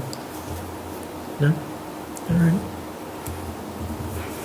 Well, if you want to build a dog park or something. Big dog park. So there were a couple discussion kind of questions for each neighborhood, right? Yeah. And these are, for you all, you've been immersed in some of these conversations and these thoughts to date. One thing that I would just flag as, something potentially to consider, right, is last year, I believe the town did not, so let me back some things up for a second. In these development areas, and with enabling legislation, there's been a conversation about relaxing Act 250 jurisdiction in areas planned for growth. And that's sort of been done at the Regional Planning Commission level through identifying the possible areas and then letting municipalities opt in. So not necessarily a discussion point that you need to have an answer ready for tonight, but to consider, in future conversations here, are some of these neighborhoods areas where you'd want to see that relaxed regulation in the future through Act 250? Still local development review, don't worry. And if so, which areas, reviewing the future land use map. Now, I will note that the way some of these areas were identified, that's not necessarily a decision you're going to make right now for all of them. So exit 16 being a transition area, it's not eligible for, any Act 250 relief. Same thing with a portion of exit 17. But not to say that you might not think about that down the line. Because there's some iterative updates here where with additional local planning, the regional future map changes, and that might be a possibility. So that's sort of a recurring question on all of these. If anyone has any strong feelings, I'll pause. Can I just ask a question? There's a lot of criteria in Act 250. Would it be targeted criteria, or would it be all the criteria? And that would be lifted? In terms of the exemption, I believe it's all. Oh.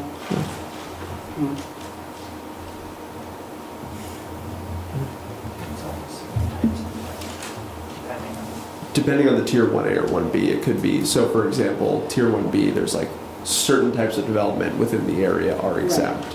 Right. Tier 1A is the full exemption, I believe. But it also comes with the municipality having to enforce Act 250 conditions, which is, A little bit larger of a discussion. But you're just talking tier 1A and B, right? Yeah. Okay. Yeah, that's relief, right, I just in wanted- general. I just needed that clarification. Yep. Yeah, thank you. And we can bring more to a future discussion on this. Are there any items that the commission would like to go back to discuss a little bit more on? I mean, I'm happy to bring up any of these questions or go back to the slides. I think we just keep talking about Water Tower Hill. Look, we've had a lot of people come in here and say that they're just unable to lease any of some of the buildings that are in there, and they're asking for rezoning for residential up there. I just think it's something we should consider. It's such a great spot too. I've moved in. Yeah, they do have new businesses coming in, which is nice. Do You they just have take- more Yeah, you have business? a dentist schools going in there. We actually have a jewelry shop that's moving up there. So slowly, people are realizing the value of Water Tower Hill. It's been the same for a while, and now it's shifting gears. As far as a business park, it's one of the better ones for sure. Yeah, absolutely. So we've heard kind of recurring requests to, utilize chips, and also this hookup in Milton. And I've heard this, I'm just wondering, and I have no idea what the board or the commission feels about this, and you'd have to have a conversation, but if we want to pursue this, I'm just wondering what the process is. And you don't need to discuss it now, but just to understand the processes, Yeah. begin that conversation. So, to give you a brief answer, just because, we can go deep in the weeds quick here, but my understanding with that funding program is it's project-based. So, it's not like a TIF district where for example, you're looking at the entire Severance Corners neighborhood and identifying it as a TIF district and kind of doing larger planning in that area. My understanding is that there's different scales to it, but it can be project-based, right? So it's something that I think when you think about things that may be eligible for funding in the future, infrastructure improvements, identifying the improvements themselves as a priority, likely could align with future requests should they come to the select board to say, well, is that infrastructure supported in the town plan? It's ultimately up to the select board to approve these sorts of requests. And I think it's going to come at a time when a project is, looking at development review or possibly in development review, which, is not necessarily where many of these conversations are at tonight, where you're very high up looking down at the whole town and saying, how do we get the trajectory of the town towards a goal, not where does the road go on this parcel. So does the planning commission have the ability, again, as a commission, do we weigh in on that at all? in like future requests? I'd have to look into it, but I believe it's the legislative body of the municipality that would Right, have no, that. I know it is, I'm just wondering. They'd be the one to receive those requests. Right, but I don't know if the planning commission could, just support a request, or just let the select board know that we, and I'm not suggesting that we do that or that there's any project, but I'm just wondering if that is possible. Yeah, we would start with taking that whole property, and we'd start right from square one and go through, we've done it before. You go through individual, and now it's a priority for us. So again, we bring in landowners again, and then we'll look at every single property and see exactly what it takes, what zoning, are we on the right path? And then we will present that to the select board saying, we think this is ready. That's what I was wondering. Yeah, that's, the process. yeah, that would be Yeah. it. And as it sits right now, we're looking at, as I stated before, we're still working our way through Severance Corners. Right. But as Severance Corners comes to fruition, finishing it off or close enough for us.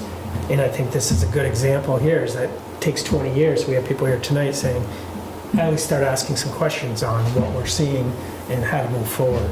And I think that's, we can put that in our master plan now.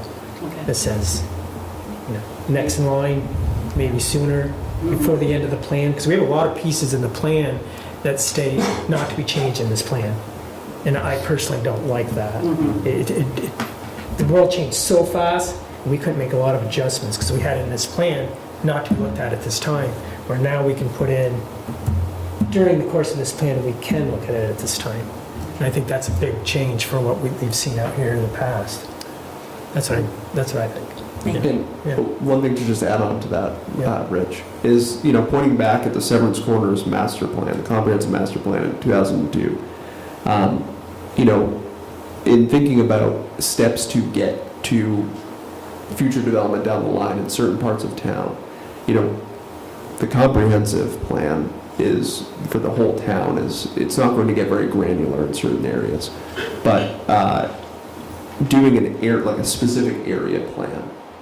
Maybe that's the Exit 16 plan. Maybe it's the Exit 17 plan. This Severance Corners plan, in flipping through it really evaluated all the development considerations and then identified actions for the town to take. So it was saying, if you want 3 to 5 story buildings that look a certain way, your development regulations need to say this. If you want road networks that are aligned this way, they need to be, here's the lane widths, if you're going to extend sewer to an area, here's the linear footage, things like that. So ultimately to better inform both you as the commission, but also potential, owners in the area who may be trying to figure out how to develop their properties in alignment with what the town's looking for, rather than, and that informs zoning updates, it informs future grant applications, or requests potentially for funding, other funding mechanisms.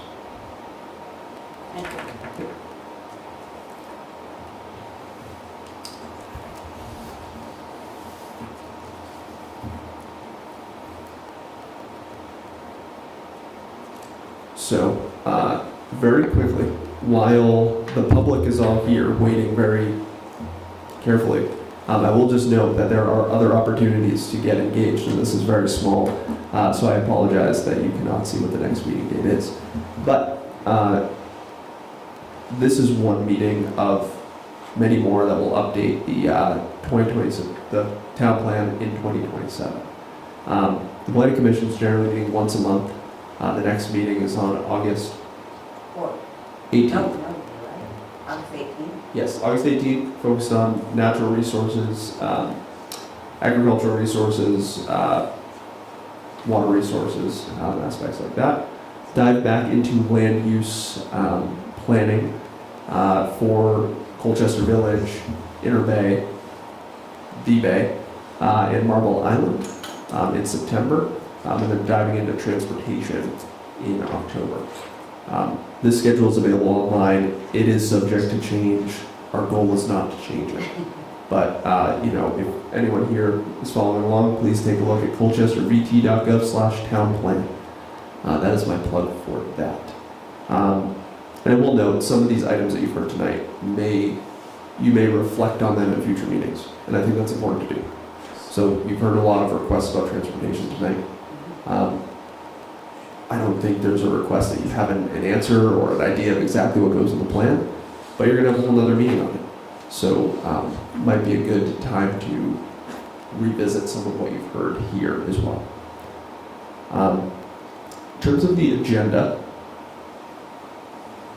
obviously there's going to be some more discussion about this. We're going to have other conversations here at future meetings, but is there anything else before we move on to reviewing the draft neighborhood survey that the commission would like to discuss related to these areas tonight? I thought it was a great discussion. Thank you. Great.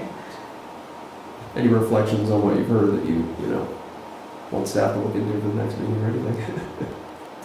I am wondering about the circumvention, that that road that hasn't been used yet. I am thinking about how to get traffic off of West Lakeshore Drive. And I do wonder, you know, it's way in the future, and I don't know if it's even realistic, but if there's any options to divert traffic to end up, you know, around the TNC and stuff. That just seems like a nightmare, but I'm sure we'll discuss this when we talk about transportation. Yeah, and I'm happy to, bring some more information. When speaking about the CERC, you're talking more about the, bypass opportunities in the, Inner Bay neighborhood, or, Yes. in Severance Quarters? No, in a day. Okay. But that's just, again, me. I'm just speaking for myself. I know there's been some plans over the years, so I can, refresh at least my mind and provide it to you all as well. It's in the scoping there. Anything else? No, I think everybody came tonight. I want to appreciate it. The goal here, obviously, is to get everybody's ideas. It's going to go to circle. We'll be talking about it again, and then we'll put the plan together, obviously. There's other parts of this town that will also impact you. Maybe the transportation idea and things such as that. So even though it may not be your exact piece of the town, it's good to hear your ideas as the town as a whole. It's important to us. As you can see, it takes a minute to figure this out. And you're an hour and a half just figuring out basic ideas what other people have, considering what we have ourselves here. We've been discussing for a year and a half.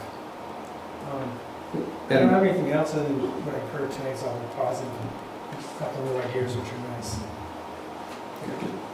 And just to clarify on the schedule, it starts to get a little ambiguous after December 1st, and the purpose there is that right now the Planning Commission and staff are sort of in an information gathering, phase of the plan. So opportunities like this are really important because, otherwise, heading into plan drafting, the Planning Commission doesn't have priorities that were heard tonight, which is very useful, and neither does staff. So do appreciate that for sure. This schedule will be updated, and if you're interested in kind of seeing how these chapters get updated to reflect partially probably what has been said tonight, that will be coming later this winter. So if you have any questions about how to access the Planning Commission agendas, my contact information is on the website, and I'm happy to take a call or respond to an email to point you in the right direction. All right. So then, With that, we can move on. yes, I believe so. Heading on to the survey. Thank you. Thank you very much. Appreciate it. All right. So to give you all a quick update, Rich and Sarita helped me immensely since the last meeting in drafting a neighborhood survey. The purpose of a neighborhood survey is to sort of get some public input on the different neighborhoods in town for folks who are not able to attend an in-person meeting. Looking to likely with the schedule here, kind of have a survey opportunity open for some time within that land use discussion. That would be circulated on Front Porch Forum or other social media platforms. We did have a fairly good response rate to the first survey, which was inspiring, and I'm hopeful that we would have one as well to this.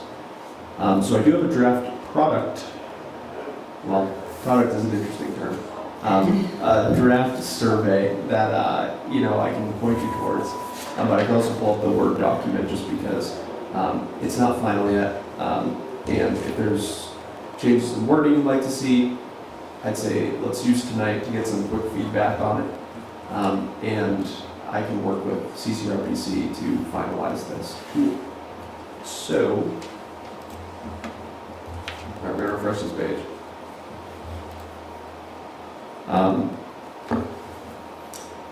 This is a draft survey, and it is a GIS. It's hosted by GIS. So this is a tool. It's very light on the GIS, but it's intended to help people just fill out a survey based on where they live. So there's some instructions and background here. This is all from the Word document about how to use the tool. You'll load a map of Colchester. On the left-hand side, there are the different neighborhoods in town. And if you're wondering, where you are, you can find your address. So let's say we're at 781 Blakely Road. Are these the same neighborhoods that are in the town plan? Yep. Okay. They are. Click on this here. It tells us we are in the Inner Bay neighborhood. So then you can click on the Inner Bay survey and load the survey. Here, the overall request, right, is get neighborhood level feedback in a way that is not overwhelming to anyone. There's immediately a very long question, but ultimately, kind of see like what do you value about your neighborhood, right? There's certain areas of town where people likely are valuing access to natural resources or recreation and tourism, and there's other places where perhaps there might be people who are living in the fort who really value their access to public transit because it's recurring in there. So this question, lets people kind of rank their, what they value most about their neighborhood. Okay, so it kind of works like the original survey that you can move things around. Exactly. Yeah. Okay, that's helpful. And this also, it's not just for folks that live in one area. It could be you work at exit 16 and you want to fill this out as well. That's an option. Second question being, what would you like the town to prioritize? These are the same options as the question above, but it forces someone to select 3 of them. Because ultimately, you all are in the unenviable position of having to make tough choices and prioritize these sorts of competing, priorities. And we can stop and read these a little bit quicker too. Yeah, I can't And see do it. they just click in a box and it makes them X or something? Yep, so they'll click like if I live at 781 Blakely Road, which I don't, it's a commercial building, and I really value the pedestrian bicycle facilities, that's 1. Maybe not access public transportation. So what are you hitting to make the check? Just click in the box. So it has a little hand and when you click on it. Gotcha. Yeah. A roll hand. Geez, I feel like I'm really under pressure here. What do I like? I like the recreational opportunities and I like my job. All right, and then I've selected 3, so I have to move on. I can't click on anything else. But you can go back and unclick. You can go back and edit, Yeah. of course. Okay. No, no mistakes. That would have been catastrophic for me immediately selecting the wrong one. Survey is also an opportunity to educate folks. According to targets set by the RPC, we'll need to build between 34 and 102 housing units per year by 2050. What types of housing, if any, do you think are needed in this neighborhood? Some folks may have fond feelings for duplexes. Other folks may say that they want more accessory dwelling units, or they want more housing for older adult seniors. But maybe they don't want multi-units or single-unit dwellings. This is an odd person. They're very specific who is answering this. One option is, and we have to figure this out about how no more housing of any kind is appropriate in my neighborhood. That is an answer. That can be selected. It is not exclusive, so we're going to try to make that exclusive. But it might not be exclusive. So it could create a little bit of confusion there. What types of businesses and services, if any, do you think are needed in this neighborhood? Tonight we heard one resident who was interested in getting more restaurants in town, and I'm sure other residents have the same or different opinions on that. So looking to get some feedback there. Some of these small neighborhood serving businesses could be kind of those third space adjacent, places. Asking folks to rank transportation improvements that would most benefit their neighborhood. You're going to get some different feedback from folks who are in the northeast quadrant than folks who are in Inner Bay. So, seeing those different priorities is important. A question about some trade-offs. What is your top townwide priority? You can only select one of these.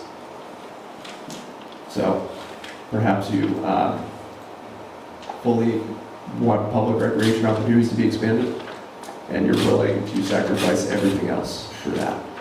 I don't think that's the one that you're okay. Yeah, and I'm open to different wording on some of these, but some people might say housing must be constructed, property taxes must be kept low. That one's going to be checked Off the out. water. It may be, but also that's a good indicator to you all as Oh, like, it is. what is the ability, if you have folks who are interested in saying, I want sewer to be expanded, and other folks say, I don't want an increase in property taxes, that kind of helps you prioritize, okay, how do we make that happen? But we have to build more housing in order, we need sewer to build more housing in order to lower taxes. Yep. So and maybe that's where the commission lands.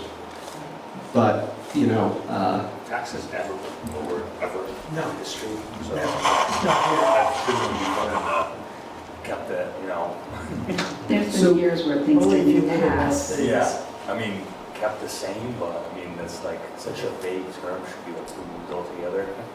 I mean, it can be removed Yeah. if you would like. Right, June, yeah. No, I think it's a good indicator where people are right now. Yep, I do. We can reword it in a way I was wondering that what word. tax increases Yeah. shall be kept to a minimum, Exactly, yeah, something like that. something in those lines. Because that's actually, Yeah, I mean, that's a good- that's an unrealistic we're not going to expectation. shrink Exactly. things immediately. That would Never take- going lower. We got control taxes, yeah, not going lower. Not going lower, we can't spend enough fast. Okay.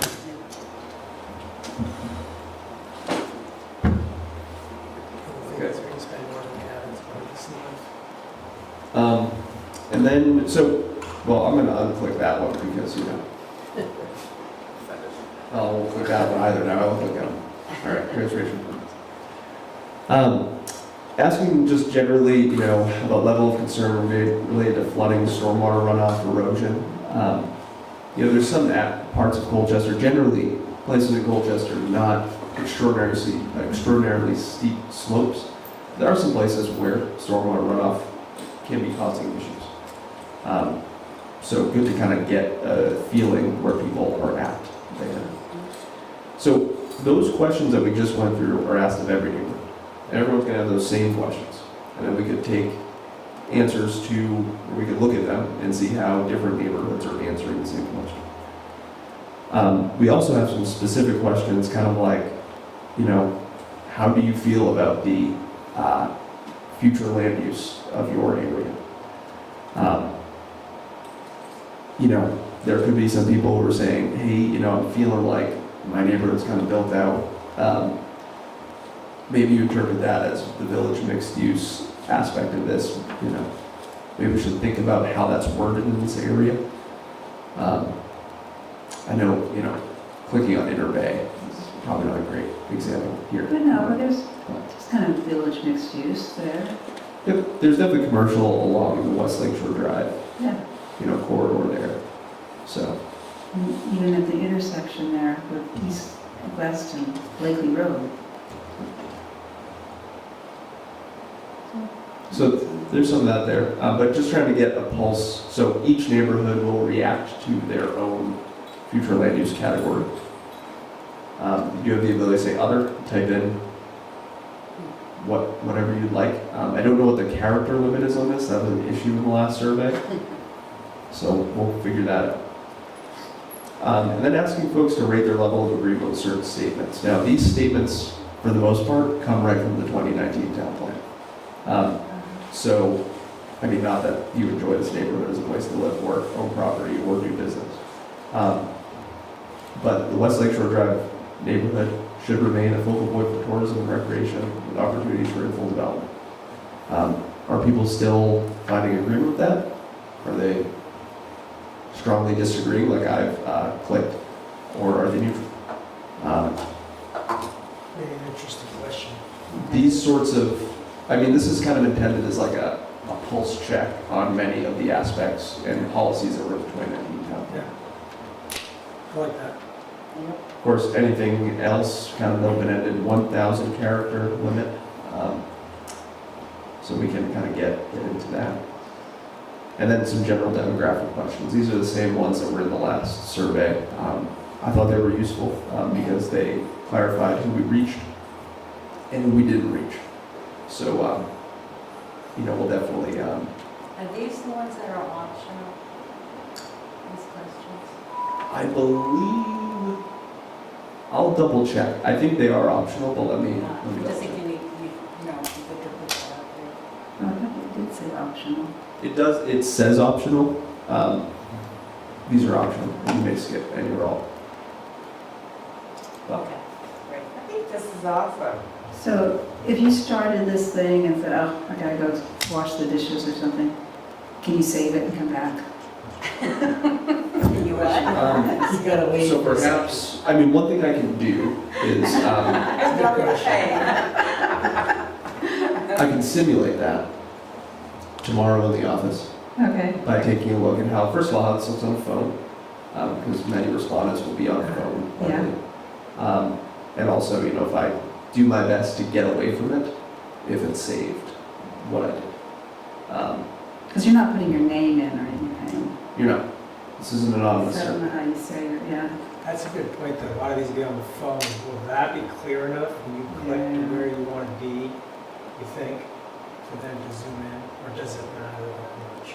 I can take a look. I think it's important to make sure this works well on a phone. Yeah. Because I think, that'd be a good demographic question, because I'm curious how many people are photos on the today phone. are, most of them are fairly large. You get as small as you want. Still Can you set it up so that we do this survey first?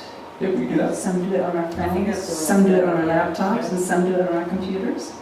Yeah, we could, and you are, of course, welcome to do it. You are residents. But you haven't, it hasn't launched yet. It has not. Yeah, I'm just wondering if we have to have a beta test on it. Yeah, that can be a follow-up to this meeting. I can circulate the link, ask you to fill it out by a certain date. Yeah.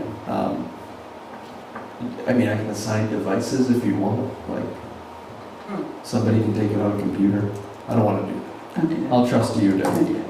I'm not find the gonna do most phone. challenging device. Somebody has to do the phone. Find the most challenging device you own. Probably on the phone. There you go. Have Vlad do the phone. I'm always, yeah. Somebody find a broken iPad, I have one. I make it so big, we'll see one question. physically broken. Then I have to make something big, and you get a small Um, interview. Right. So,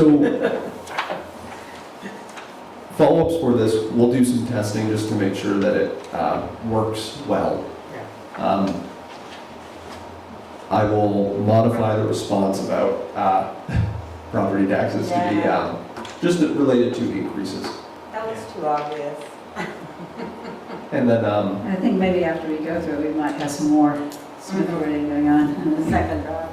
Yeah. sure, do you, obviously we've already started some land use discussions, but we have until December 1st to finish them. Do you want to get this started as a, like after the August meeting? So you want to take some time with it, or do you want to kind of get this going The sooner? surveys? Yeah. Just get them out. I say get them out, and then I we say can get 'em out, but- So it'll give do us, it. I'm going to be gone in the middle of August. I won't be here it'll until give time August to 18th. make any maybe. adjustments for anything we've discussed for ed topics and also, Okay. it's out, as soon as it's out. So we can follow up on the items flagged tonight, which are pretty minor and aren't like, we're not going to have a meeting or trigger open meeting law as part of that. We'll do some testing and just refine some of the questions. So with that in mind, if you'd like to do that, are there any questions or anything you saw that you'd like changed? No, I think it's great. The whole thing about trade-offs to me is really important to get a sense of with the community. Like, what are the trade-offs they're willing to make? Because, and one of them is like, sometimes when you invest money in something, it eventually saves money, when you make these investments.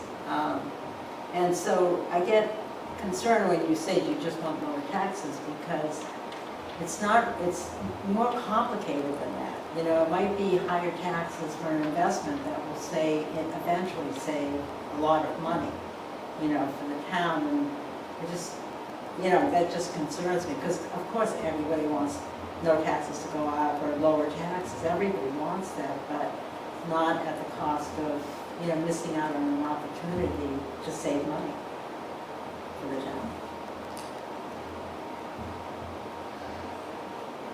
Yes, I agree with you. And as a planner, I'm on the exact same page. I see the long term. I know that, you know, there are investments that can be made today that will increase your taxes. But in 30 years, where your taxes would be should you not have made that investment, there's a difference there. And I think that that is the work of you all as the planning commission, and as town staff who research things and support you all to help you make these decisions. But there's also some sensitivity to understanding how willing people are to support those investments, right? Because you could have 3 things you need to invest in, and you can say, well, we've got 3 years ahead of us. You know, let's go 1, 2, 3. But if people react poorly and feel like they don't have the ability to invest year 1, the odds that you're successful in years 2 and 3 on the subsequent request is going to be extremely minimal.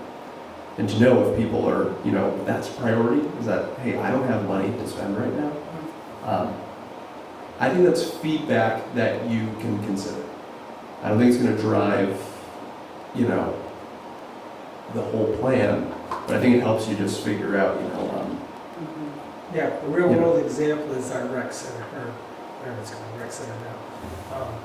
Nobody wanted to spend the money on it until we found a way, taxpayer not digging in the pocket. Right. Then And we're the excited sewer. about And it. the Sewer too, nobody Yeah. wanted to deal with it Right, until we found a way to get lower taxes. right. So, I agree. Yeah, I'm on board for I it. changed my mind for lower taxes, Yeah. less than taxes, whatever. Yeah, I get it. So can I just ask, I don't know if we're there yet, but is this going to be sent out to everybody? Is it going to be sent out to a representative sample? I mean, I'd love for what we get back to somehow be representative of the community. You know, I don't know if it's targeting, you know how you can do that with a very small sample, but it's accurate in representing, you know, the data? yeah, I mean, I think, You mean for the survey itself? Mm-hmm. Yeah, we'll do the same thing. I We'll think- fire it off everywhere. we would take a pretty broad approach to spraying the survey. Okay. So some ideas, right? Sharing it on social media, sharing it on front porch forum, a couple, you know, Facebook groups. I'm not a part of them. Don't want to be a part of them. But you know, there's networks that people have. There's the town newsletter. There's posting a QR code in different places that people go to in different neighborhoods. So for example, many people who are in the Bay neighborhood, which we need to put a pin in some of the neighborhood names, by the way. There's a little bit of confusion there. But the Bay neighborhood, you know, many people are going to like the Price Chopper. Is there a place we can advertise somewhere over there? Maybe some local restaurants, get the word out that there's an ability, you know, there's different places people see information in town. I think there's some ways to advertise in the neighborhoods of the survey. We'll also make sure we're kind of putting out a sign at town events, see if we can collaborate with the school a You just bit. couldn't send one to everybody. I mean, we could look into it. Are you talking about like mailing the survey? Email, you know, digital, you know, just Yeah, send. you don't have everybody's email, I don't know how that works. Yeah, unfortunately, I'm just asking. yeah, we don't, oftentimes people ask us to email everyone in a neighborhood, email people DRB notifications, and it's like, I would love to email you a DRB notification, I don't have everyone's email. Okay. No, I just thought if we could, because you know, some people do surveys and others don't, and I just thought if it was easy for them to access it and do it, we might get a better response. Yeah, I think what you may have in your favor here is if we get the survey out sooner, there will be multiple opportunities to advertise it Okay. and keep it open into the school year. Yeah. Advertise it with the school Yeah. because the school's pulling in younger residents from all parts of town. And then with the results, will we get like charts? I mean, is there a way to, that you'll collect the data that will give us different graphs and charts and everything in terms of the responses? That's the goal. Okay, So I'm planning to do that with the previous survey now that that's closed. I'm Yeah. starting on this one. great.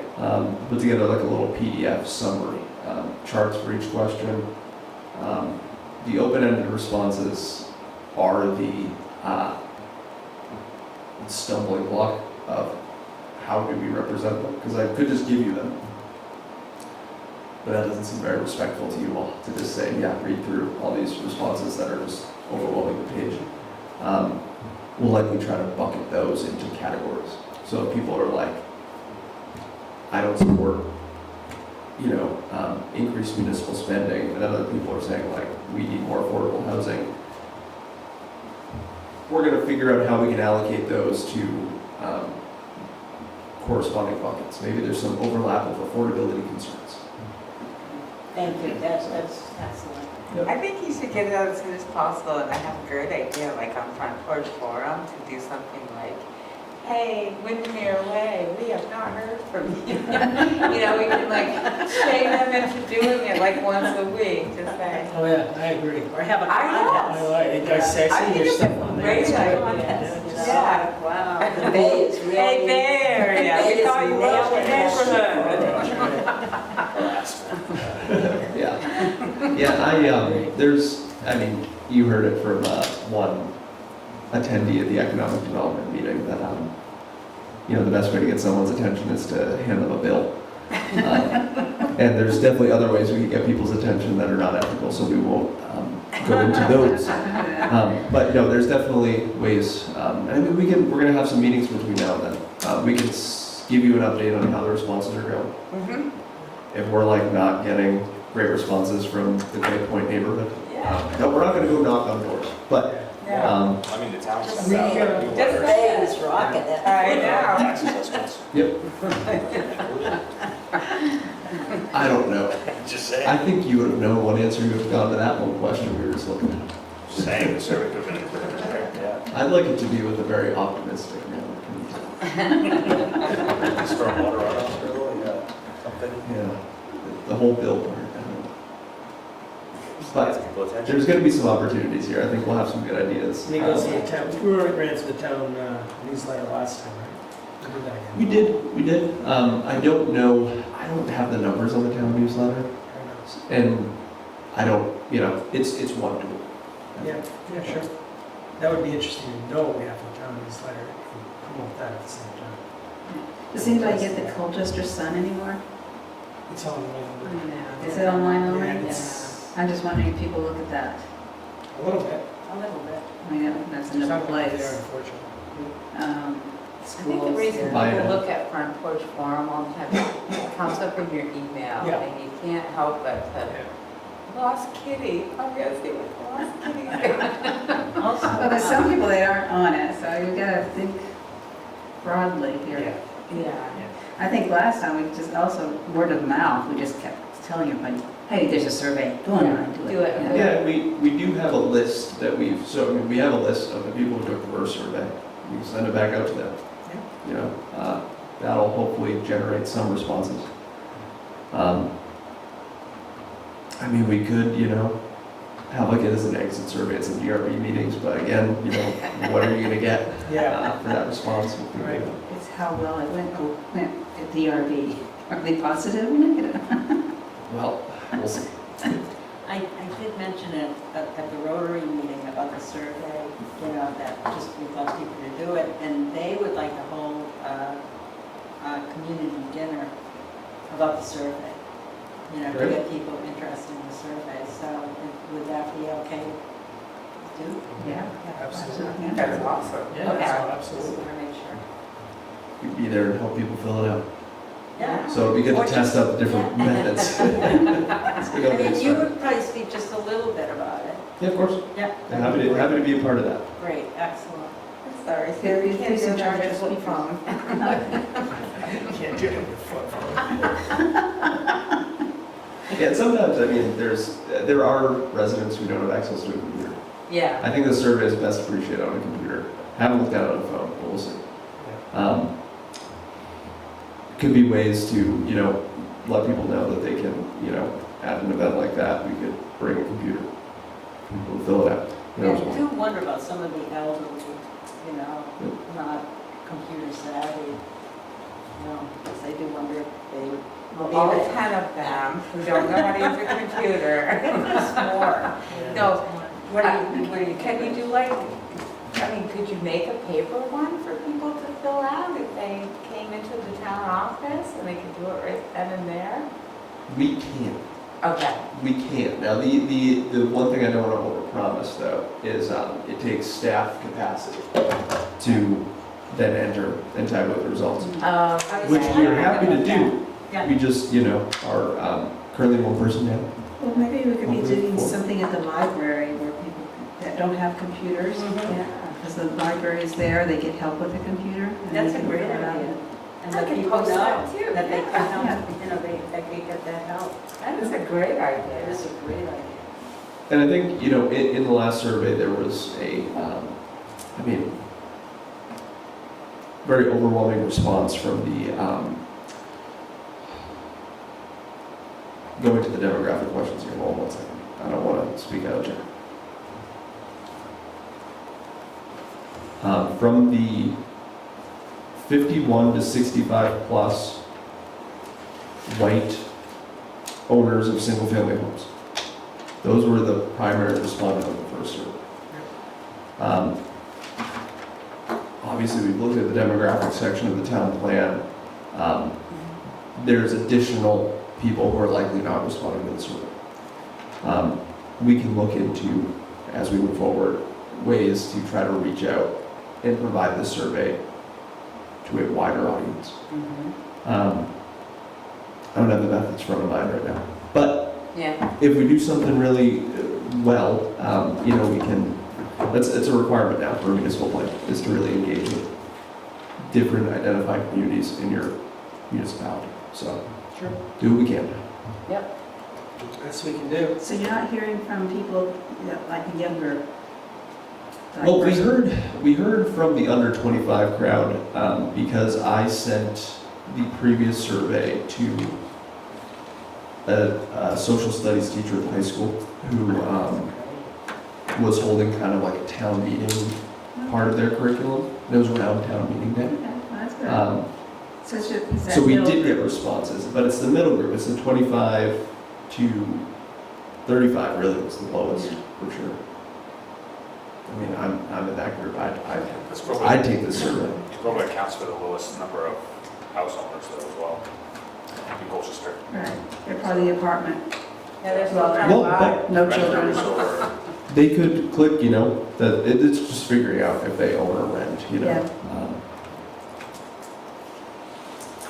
So, I'm just trying to think of how we approach those people.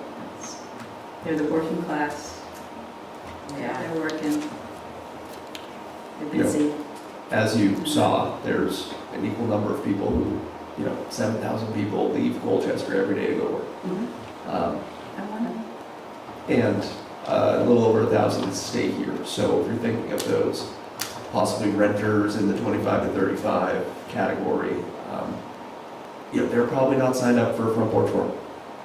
Yeah, I don't think they are. They're all They on might. social media, so. It's maybe figuring how out. we have it. I'm gonna ask my daughter. I know, Why don't you do go that. do a survey? Yeah, the issue is, Snapchat or something like that? Yeah. I don't think the town's gonna create a TikTok account. No, I'm just wondering where they would tend to go. Because obviously, we're not getting to them. Big picture? And I know they're big on social media. So, good brainstorm, no bad ideas. Yeah. Just The on whole the thing. last survey, I mean, on the, the earlier survey, not the survey, the plan, there was a big interest in getting more access for the public to the water. And I'm just wondering if there's a question, I didn't notice it in terms of, but and I think someone else brought it up on this survey, or on this discussion. I know I've heard it, you know, from people at meetings, you know, that they want more access to the, you know, to the water. And I'm just wondering if we could ask a question about that. Yeah, we could add it into the neighborhoods that are water adjacent. You know, But like also, Bay. you know, not water. Yeah, it's other people in town that aren't near the water. Right, that want to have more access to it. So I think it would be, you know, good for all neighborhoods. to say That's a that. tough one, is it's a lot of private property. Yeah, Like, but if Do some you- property came up for sale, maybe that would help inform that that was a priority.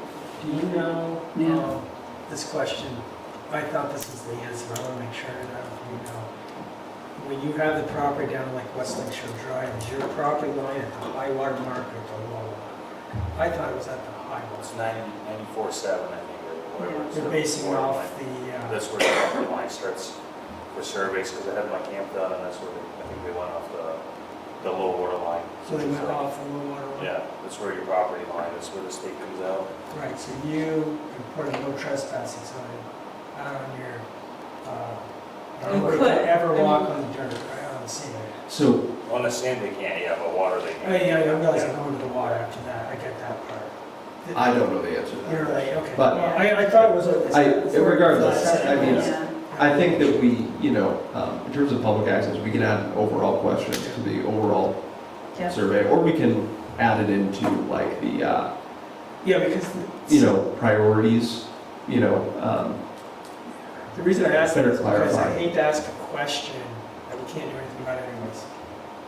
Because I get it, you go into like the bay, I get it, you go to the ocean, whatever, and every 50 feet, you got go down. Yeah. You're not gonna get that out here because we don't have public, we own our little piece of public property. Right. It's more like when, if some land came available, like a few years ago when that piece of land, they, you know, people voted it down. Yeah, Yeah. but if people would be willing, I mean, I'm sure we'd have to go further, but just would that be something that the town should pursue or bring forth to the community? Because that was like rated pretty high on the survey, that people would like more access, you know, to buy, you know, property that was I on think it the would sell water. way faster before the town could even. They missed their Yeah. opportunity. They missed didn't it. get what else was It in. did come to the town. That was- Yeah, and missed it. they voted it down, but They did. now, I mean, I've been hearing it since I've been on this board, that people want more access to, you know, That's a good example of they didn't want to spend the money on taxes, they wanted it, right, right? right. Because nobody, it went down. Yeah. There's not going to be Yeah. another piece of property like that coming Yeah, up. I know, That was the last of the last. I know. They don't make any more land.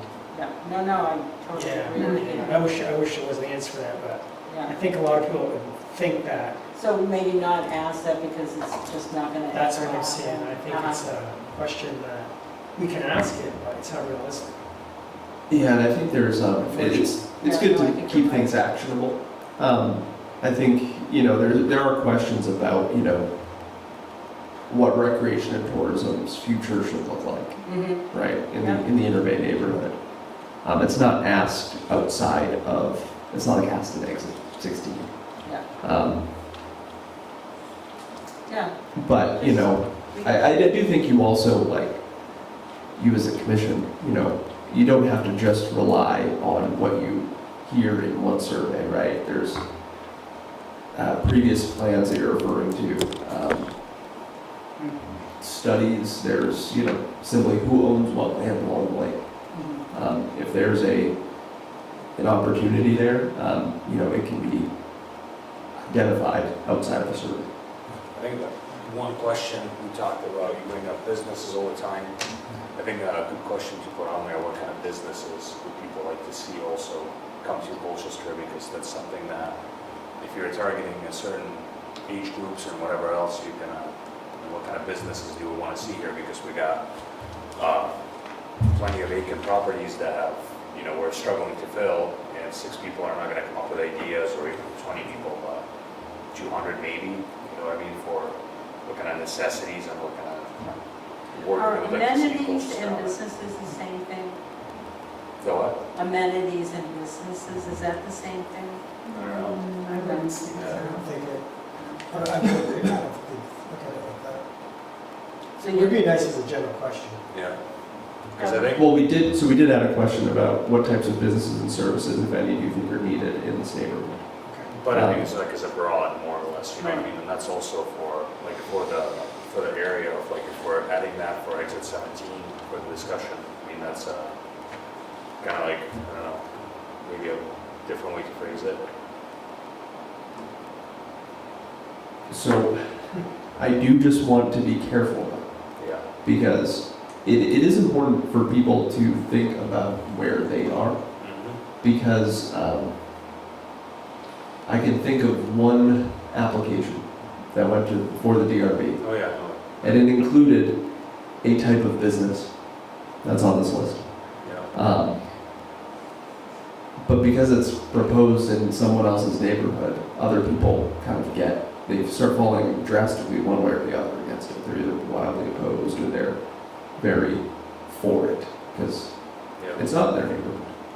You know, they get to go to it, but they don't have to deal with it being open till, you know, or the traffic associated with it. So I think for the purposes of this, or we can of course have a follow-up, you know, we can do other public engagement on that topic of businesses. But I think it'd be interesting to ask people to think about where they live. Because that starts to get into like, what would I accept here? What would I find useful? Makes sense. No, I get that. So, I don't know, was that, like, I didn't go to the business meeting, was that one of the topics for discussion? With the, yeah, the one that you guys had? Yeah. I mean, you said like 2 people showed up for that. Yeah. right? Yeah, So- there's mainly town people. Yeah, they were driven for their specific business. We hear more about options and what we should bring in. They're focused on what they did. Yeah, which is basically that real estate. Housing.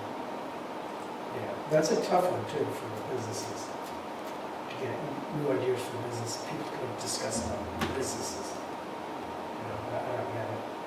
Well, we have, I mean, like I said, it's a topic of discussion, but I feel like it's kind of like it's just this, it's the same way of saying we want affordable housing in Colchester, but we don't really know Yeah. what we're doing. We want more businesses here, but what are we doing? What are we physically doing to ensure that businesses get, you know, a good like support from the town and from the community, and we're getting the right businesses in here, not just, you know, another pop-up coffee shop or something that's gone 3 months down the road and, you know, we've gone through, you know, so just kind of. Yeah, it's a lot of EV's supercharging station. supercharging station. Data center? Yeah, Yeah. right next to the Amazon. Yeah. Perfect. Water tower right there. Yeah, that- Land oh, we right there. didn't add data center to this option. Don't not add data. More data centers. No. 200 acres. Small scale data centers.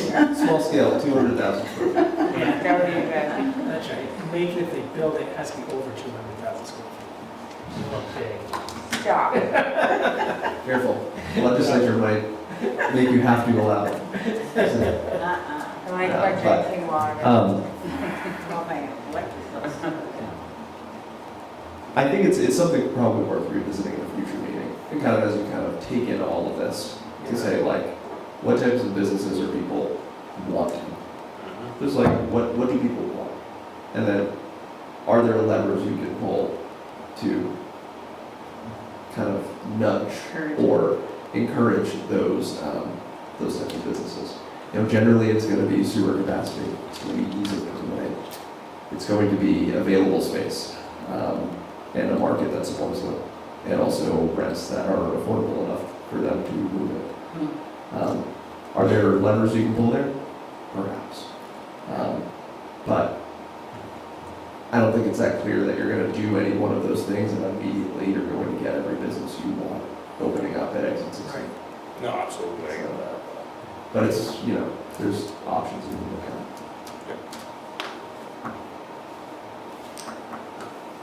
Okay, so it seems like there's going to be some slight revisions made here.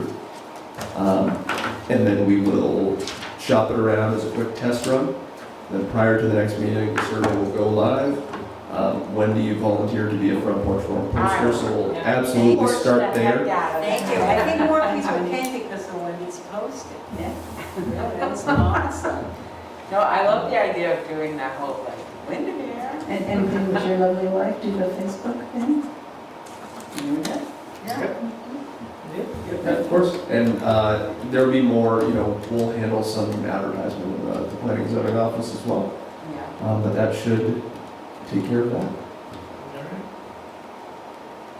I actually do have an Instagram account that my daughter made for me where I ran. I haven't looked at it. I have one too. And the only reason I have it is because my daughter, yeah. Instagram, that's the one I couldn't think of. Thank you. All right, so we're done there. Yes, I will not be here for August 16th, August 18th. August 18th, okay. Just to let you know ahead of time here. So we need a motion to approve minutes. I make a motion to approve the minutes of June 16th. Have to make one for that. Oh, Yep. Well, I need a second. Oh, sorry. Go ahead. I have to make a motion. I'll second that. Second, okay, discussion? So I don't have the minutes in front of me yet. Here. Okay, yeah. So there has been a slight correction. One of the words, Yes. it was a wrong there. Is that what you're No. referring to?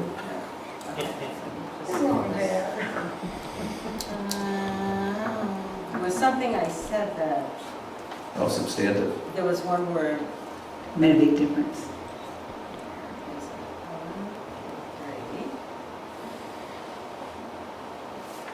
It's not at the very end where it should. Okay. Sorry.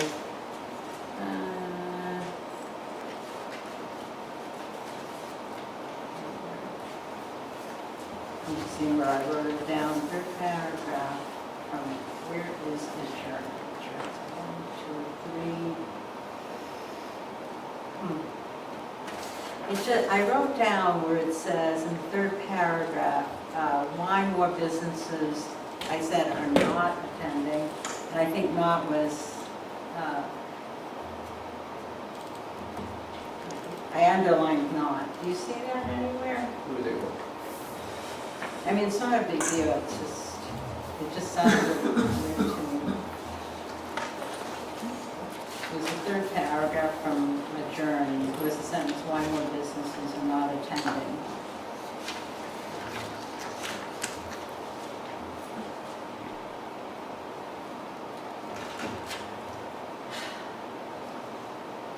No? You can look for it, I mean, just.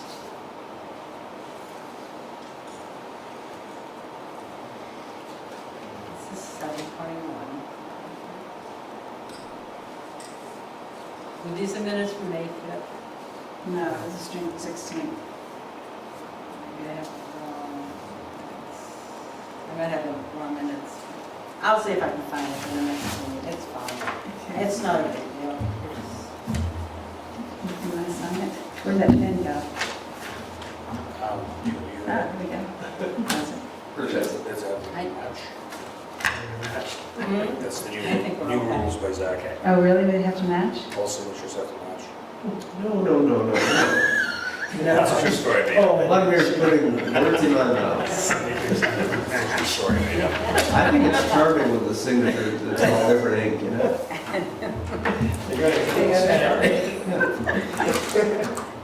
I can do purple? So, was there a final vote on that? No, we haven't voted. We Yeah, had discussion. We had a second and discussion. We Aye. got a vote. I'm sorry, the tray. Minutes, Go ahead. do we vote here? Minutes to be approved? Yes. All in favor? Aye. Thank you. Fantastic. I sidetracked. I'm so worried about saying anything. No. All right, so let's go on to our staff report and miscellaneous items, please. All right, where are you?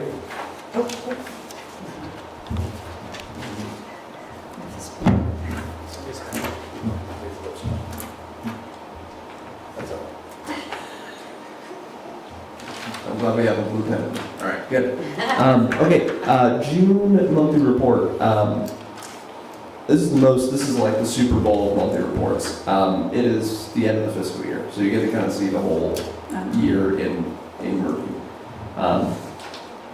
There's some good here, We were ahead on, people are investing more in their properties through multi-purpose building and zoning permits, renovations, decks, things like that.